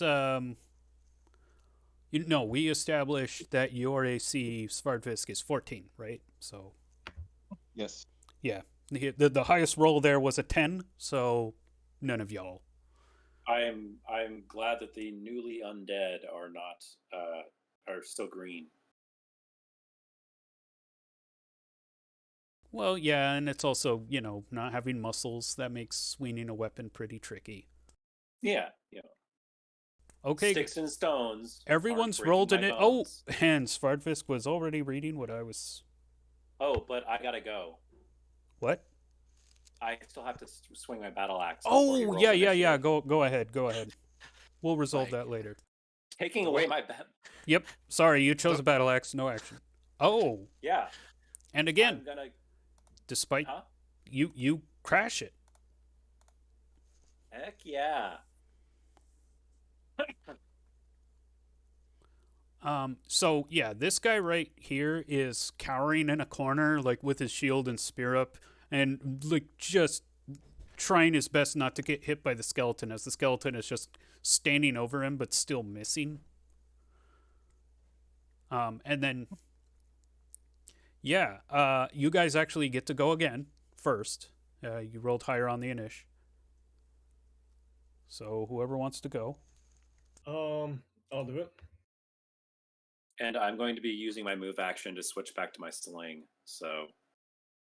Oh no, you already rolled an ish. You guys can just start taking your actions. Oh, Yeah. Because it looks like Svartfisk already did that. Yeah.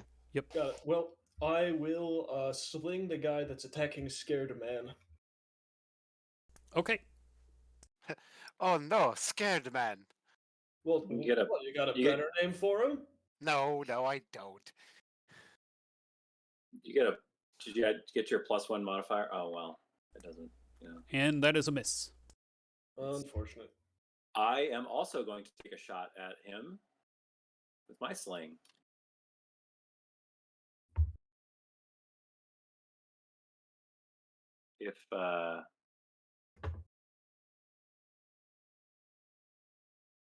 If my keyboard works.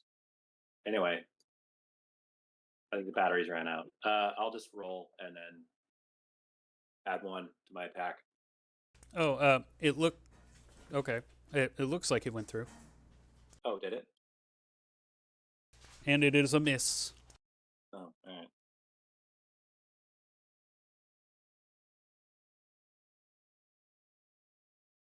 All right, I'll take a swing.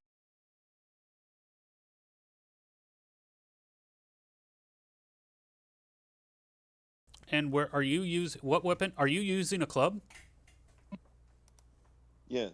Okay, well that destroys it. Smashy, smashy. Yeah, hitting it with the club, you just hit it kind of like on the chest, and it just shatters. Nice. That leaves Stickbeard and other guy.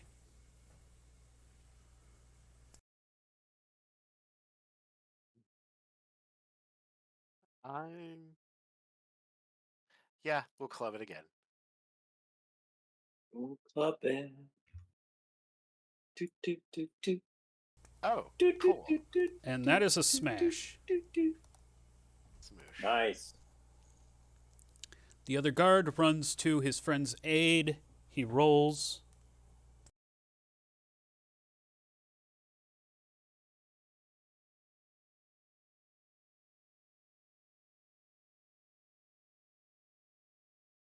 and he destroys it. Again, rolling pretty high damage for his spear. Not the best weapon, but it's a good enough hit.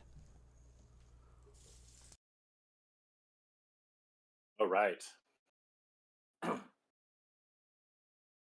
The soldier turns to you and says, we should get out of here. Nowhere this close is safe.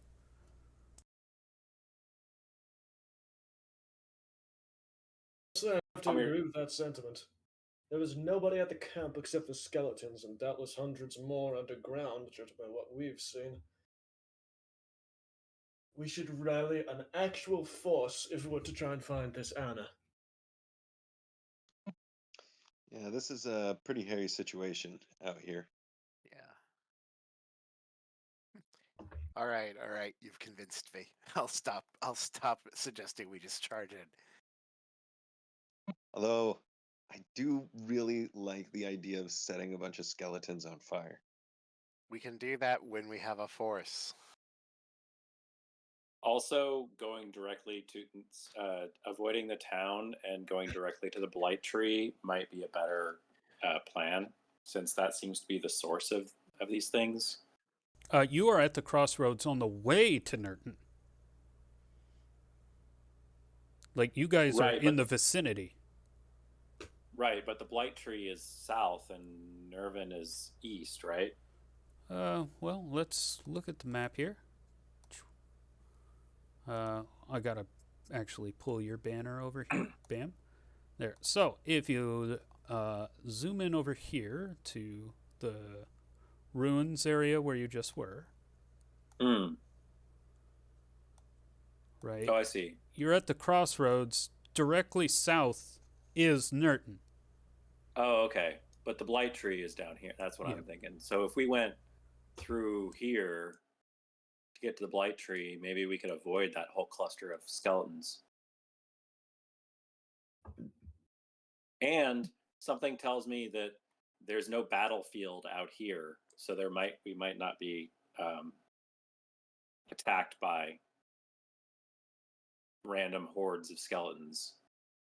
Oh yeah, that's dense forest through there, huh? Yeah.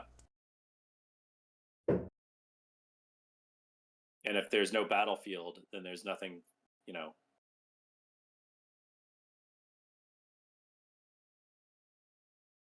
How long does it take to get through the forest? It'll take about 20 minutes. Oh, well, and yeah, if the blight tree is the source of these things, let's just take out this blight tree. Or scout it out, go into the forest and scout the blight tree. If we can set the blight tree on fire. Ooh, there we go. Yes. That would probably help. Let's save the fire for the blight tree. Of course. So okay, you guys go into the forest? First, I want to make sure that there's nothing on these skeletons. I know that they're skeletons, but they didn't used to be. Are they wearing anything, or is there anything on just them? You very worn battlements. Like the battlements don't look old, but they look like they've been used a lot. Got it. All right. Well, yeah. Shall we go into the forest to try to get a look at the blight tree before we get out of here? The two soldiers say, "We'll meet you back at the barricade," and leave you to go into the forest. They've had enough. They are tapping out. I suppose that's fair. That is understandable. What say you, Stickbeard? Pussies. I mean, sure. Well,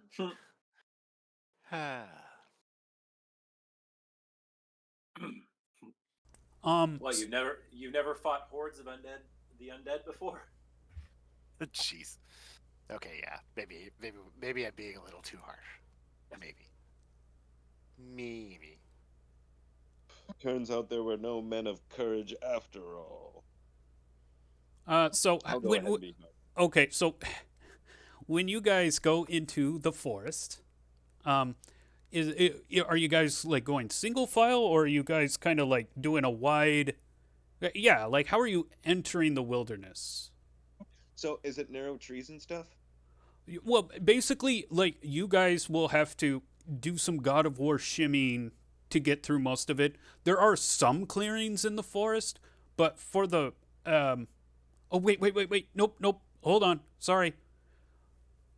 No, this is more like there are big patches of forest with some clearings. So, not actually that it's not a dense thicket, but it is a notably wooded area, and it doesn't have a convenient hiking trail to go through, right? So you'd kind of have to cross into the woods a little bit, then go to a clearing, then cross into the woods a little bit. Maybe if we go 2x2. I like that. Single file seems to, I don't know. Okay. Also, while we're going through the dense brush, can I just make a quick club? Sure. Yes, yeah. Sure. Everybody needs a club by now. Yep. I'm just gonna grab a stick. It'll do. It'll do. For the day, yeah. Like a stick would do, but like it's not gonna last you like weeks. Yeah. I don't need a professional club. I just need a big thing to hit stuff with. Right. That's Right. all I'm interested in. Okay, so you guys go through the forest 2x2. When you say 2x2, okay, what are your two teams of two? I'll go with Stickbeard. I was gonna be in the front. Fair warning. Yeah, and I'll I'll go go with with- Cedric. Yep. In the bring up the rear with Cedric. Sounds good. And Cedric, are you invisible? I'm always invisible. Okay, that's just Okay, it, can we Captain. please switch Not that? always invisible. I am simply invisible at this moment. Okay. You guys are approaching 2x2, and in the middle of the forest, Stickbeard, you see it like in the distance, and they are looking right at you. It is a knight with moon adornments on their armor, and their helmet looks like an Easter cap. So, long and pointy.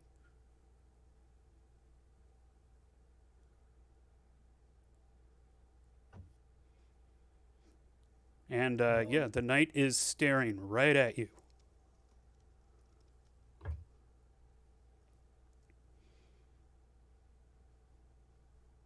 Hail. The knight waves. Chit. Can he talk? Can we see his face? Oh, it's with Svardfisk and Stickbeard. No, knight in full armor. I say, what do you in the forest here, Sir Knight? The knight holds out a hand and then motions to be quiet. Okay. And then motions you to come for closer. I put my hand on Stickbeard's back and go, huh? And gesture with my other hand in front of him, like, after you. And simultaneously at the same time, Cedric, so the knight kind of points over a bluff, like in the woods, for you to peek over, guys. And Cedric, like somewhere else in the forest, close by, but in a different region, is kind of on a different angle of that same bluff. And you both look over, and there's just like a bunch of skeletons, like a horde of them, meandering around where the tree line ends.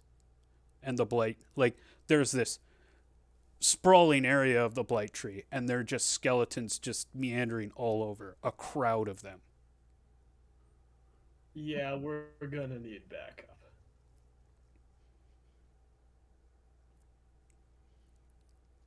Or a Uh, distraction to pull the skeletons away so we have a direct path to the blight tree.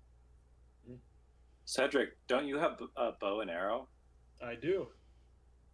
Could we make fire arrows and distract them somehow? Is that possible?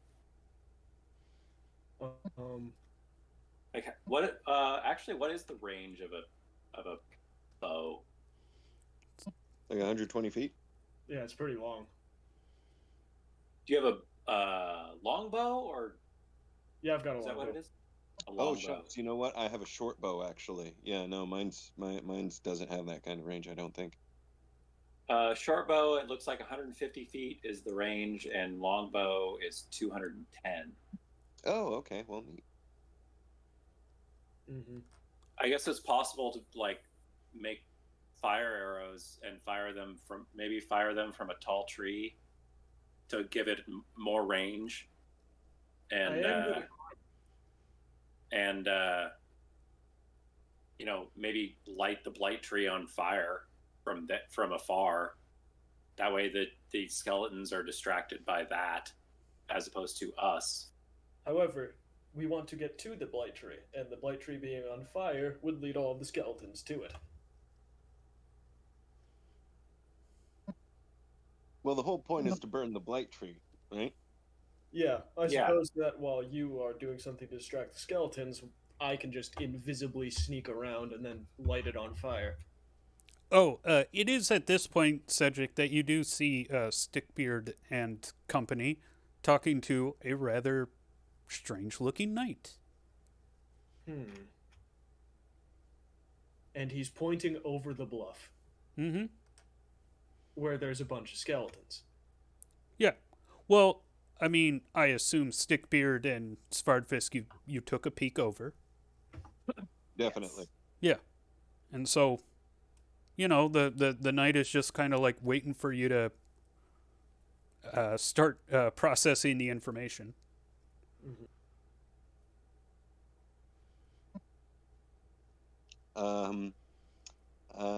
Let's see. How well could we communicate in hand gestures here? Like, is there a role for that? You can Charisma. also just whisper. Yeah, there's that. I was about to say, like, there's got to be something. Yeah, you guys can whisper to each other without the skeletons hearing. Like the skeletons are a distance away. Basically, like over the bluff, you can see where the tree line ends, and then beyond that expanse, which is a clearing around the blight tree, you can just see crowds of them. How long is that clearing, that expanse filled with skeletons? How many feet is that? Go like several football fields. Is the bluff that we're on, like, how high is it? Oh, not too far high. You guys are about the same elevation. It's just that like this is kind of on a downward slope towards the blight tree. Because if you notice in the upper here, right, is all 2Ms, right?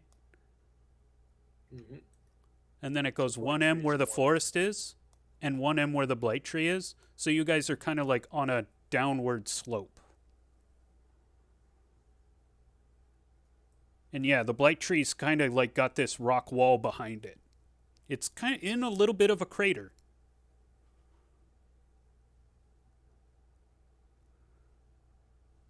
Is the crater something that skeletons would be able to climb up? Oh, well, I mean, it's not like a giant crater. Like, what you're looking at is like a difference between 250 feet and 500 feet, but it's like a sloping up. Oh, I see. Almost like a horseshoe kind of thing.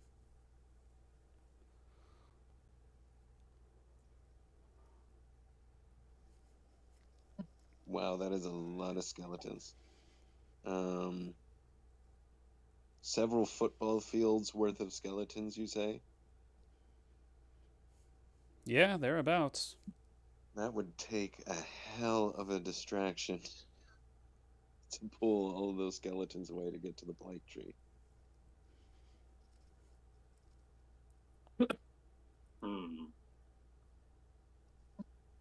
The only thing I can think of is, starting a big fire, which would use the resources we want to burn the blight tree.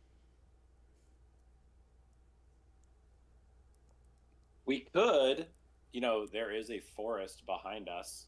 We could get a very large log and light it on fire and roll it down the hill to the blight tree. That's a pretty good idea. So, the night after you guys just kind of, well, I mean, I guess at some point you guys are going to have to meet up and talk, right? True. So is that, I guess, like, now that you're all together, the knight kind of looks at all of you and then starts walking back towards the forest, deeper back into the wilderness, and motions for you to follow them. We follow. So we can talk more freely. And Stickbeard, is this character ringing any bells for you?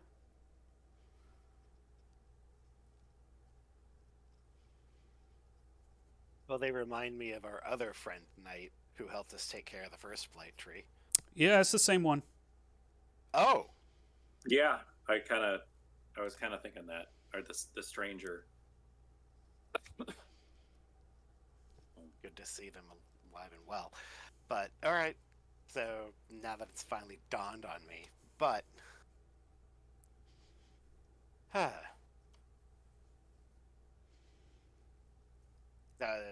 I guess, like, they're an ally, and...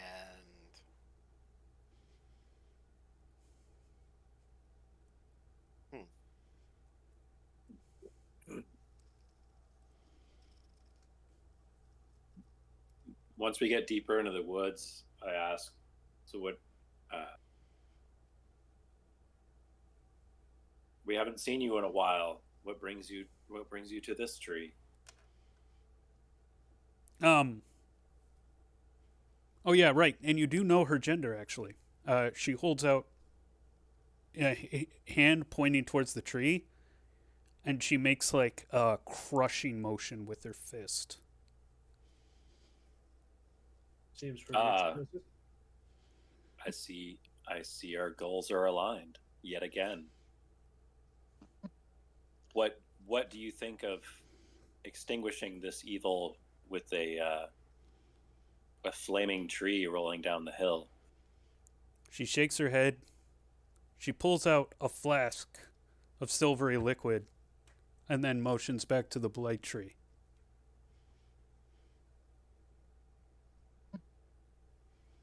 Oh, that must be able to kill it instantly, huh? That must be like weed killer for a blight tree, isn't it? Yeah, Stickbeard, you've seen it work before. It's what's immediately set the blight tree on fire. Well, a flaming log rolling down the hill would probably be a pretty good distraction, don't you think? And maybe clear path, I guess. And then we can set it on fire with that. Well, so you guys are still kind of walking deeper into the wilderness, and she's leading you somewhere. But she waves off that idea when you mention it, because when he turns the corner, there's her horse, the seasoned war horse, who I mentioned fought, looks so brave compared to Lucky, and then totally forgot to include it in any battles. So, it's a totally cool war horse. You got to believe me. But anyways, there's the war horse. But then you notice the war horse is kneeling down, and resting on the back is a knight, a woman. Hold on. Let me get the physical description here. Okay, so she's fair-skinned, brown hair, brown eyes. Though, actually, her eyes are shut, so you can't tell that. But you got to believe me, her eyes are brown. Mid-30s. Average height, but quite petite. Like skinny. Anyways, and yeah, she's wearing armor, and she's on the tabard on the armor is a blue with a green trim. depicting a rock or a river flowing over a rock.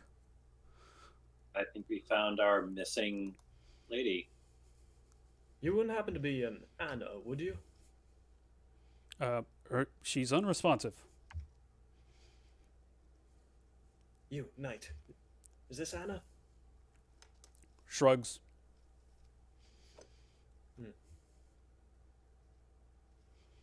Well, if only we had a couple of those guardsmen here with us. Oh yeah. Did I also mention that she's missing an arm? Oh, Oh, But that it looks explains like why it's been dressed.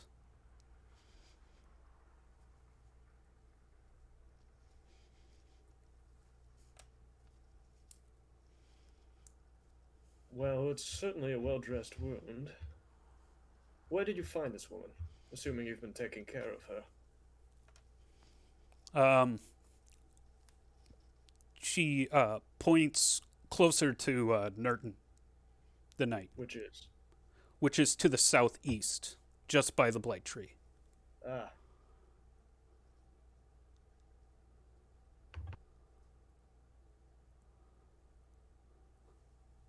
Well, I'd say that this is more than likely Anna. So, now that we found her, let's see we burn the blight tree and get the fuck out of here.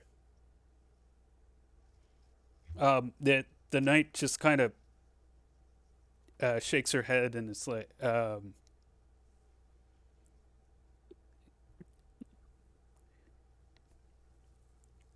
points to Anna, and then points towards the northwest, back the way you guys came.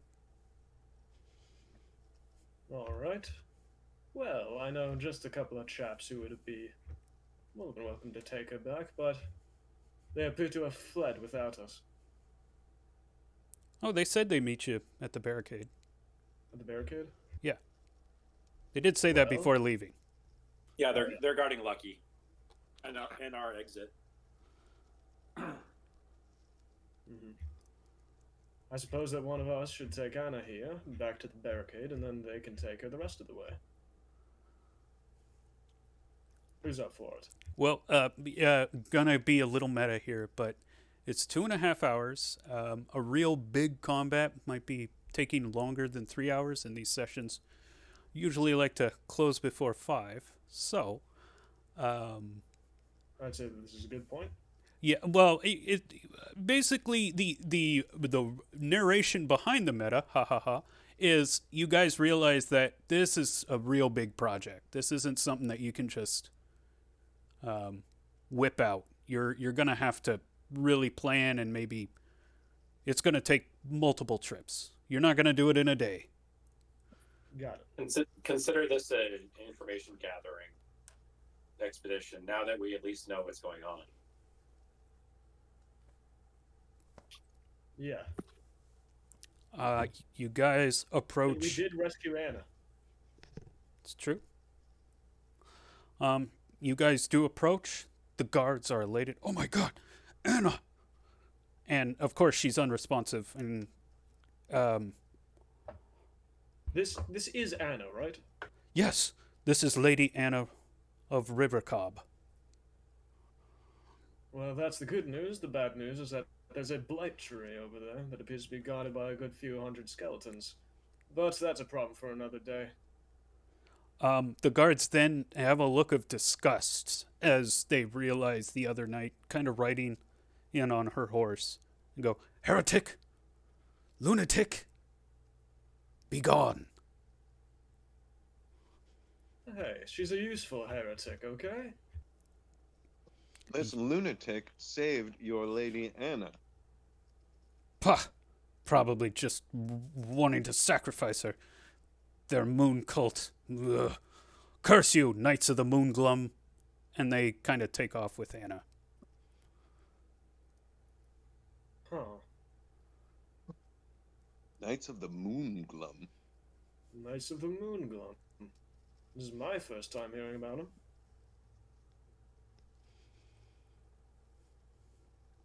The knight which you now have identified as the night of a moonglum night. She just kind of stoically watches them leave and then helps you guys put the barricade back.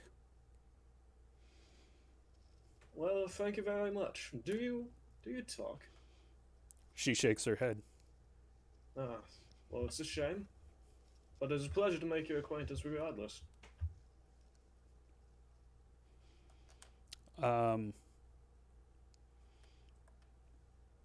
She like signals to all of you, like, but then and like makes a circle with her hands, but then makes the circle bigger, and then points back towards the blight tree. You guys can roll charisma to try and suss out what she's saying, or you could play a game of charades. I'll roll charisma. Okay. I will too. Oh well, no need. We should get more help if we're gonna take this thing out. She's saying that we need a bit more help if we're going to take the tree out, and, well, I couldn't agree more. That thing's big, and there's just, quite frankly, too many skeletons guarding it. We'll go back to our camp, see if we can rally any support, and if you have any friends, well, you came up with the idea, so I'd assume that you already know what to do. Well, and we should stop by. What was it called again? Where the River Cobb? River Cup, yes. Yeah, the soldiers are already taking her there. Right. Yeah, but I mean, we should see if now I mean, they should be more invested in this now. Maybe we can. Well, I mean, because we need to raise an army, right? Well, we should speak with them about what we found. All right. Certainly a wise idea. So let's hit that. Let's stop by there on the way back. So right now it is the middle of the afternoon. As you guys approach the gated city, again the gates are closed, and there are... Hey, it's us, the vagabonds of the North Coast. We've returned. We rescued Anna, though I believe a couple of guards brought her here earlier. Ah, yes. We were worried since her horse was brought in earlier this morning. Yes, that was us too. Huh. Impressive. The vagabonds of the North Shore. I heard that you took out the bandits of the Flaming Fist. Bandits of the Did we take out the bandits of the Flaming Fist? Yes. Yes, we did take out the bandits of the Flaming Fist. But now we face a threat far greater. There's a whole bloody blight tree down there. That's where Anna was. We managed to secrete her out safely, but we're going to need a fighting force if we want to have any hope of taking it down. He looks around at some of the other guards and, mixed reactions. They say, I'll ask around, and we'll get back to you at your camp if there's any volunteers. All right, sounds like you have a deal. Well, looks like we've gotten what we came here for. Back to the camp, or do we have any more business to attend to here? None that I can think of. All right. So you guys head back to camp. Thank the gods. I could go for another cup of coffee. Home again, home again. Mm-hmm. And just for a funny scene, you guys telling Orntish it's going to have to wait a little longer. Because as you guys approach the perimeter, Orntish is there by the campfire, and she's like looking up like, oh, finally. And, but it is still really, it's getting kind of late in the day at this point. It's late afternoon. Only a few hours of sunlight left. Mm-hmm. And, Orntish is like, okay, so can we go see the Kraken now? Well, you see about that, we went towards the fire, found a horse without a rider, went back, saw that the horse's rider was a noble of one of the local towns, and then we found her sitting right next to a gigantic fuck-off blight tree. The type of thing that can't exactly afford to wait. But I'm sure that you can. We're not going to the Kraken today. Okay. I'll wait for as long as it takes. Kraken's not going anywhere. No, it is not. Enjoy Skeletons. playing heroes, guys. We are. Woo! She gives you an ugly look and it's like, I'm gonna take a walk. And she just kind of leaves the campfire. Frustrated. I'm negotiating the Kraken without us now. She gives you the number one signal, but it's not with her pointer finger. Mm. Yeah. We promise we will see your famed Kraken soon enough. Okay, so and that will end the session. All right, nice. Thank you guys for playing. That was fun. I like it. Yeah, it was a good time. And thank you, chat, for watching. If you wanted to keep up on all Serious Industry streams, the best way to do that is to give this channel a follow. Alternatively, you can follow us on social media. We have Discord, Facebook, and Twitter, where we do all of our stream announcements. There's also the website, shatteredempire.net. Shattered Empire is a post-apocalyptic, interstellar, synthwave-fueled tabletop RPG. If you go to the website right now, the free alpha's there. The alpha has everything you need to make a character, and if you're a crafty enough game master, you might be able to make your own campaign. So check that out. Thank you again, everybody. And this is Abacus Fish, signing off.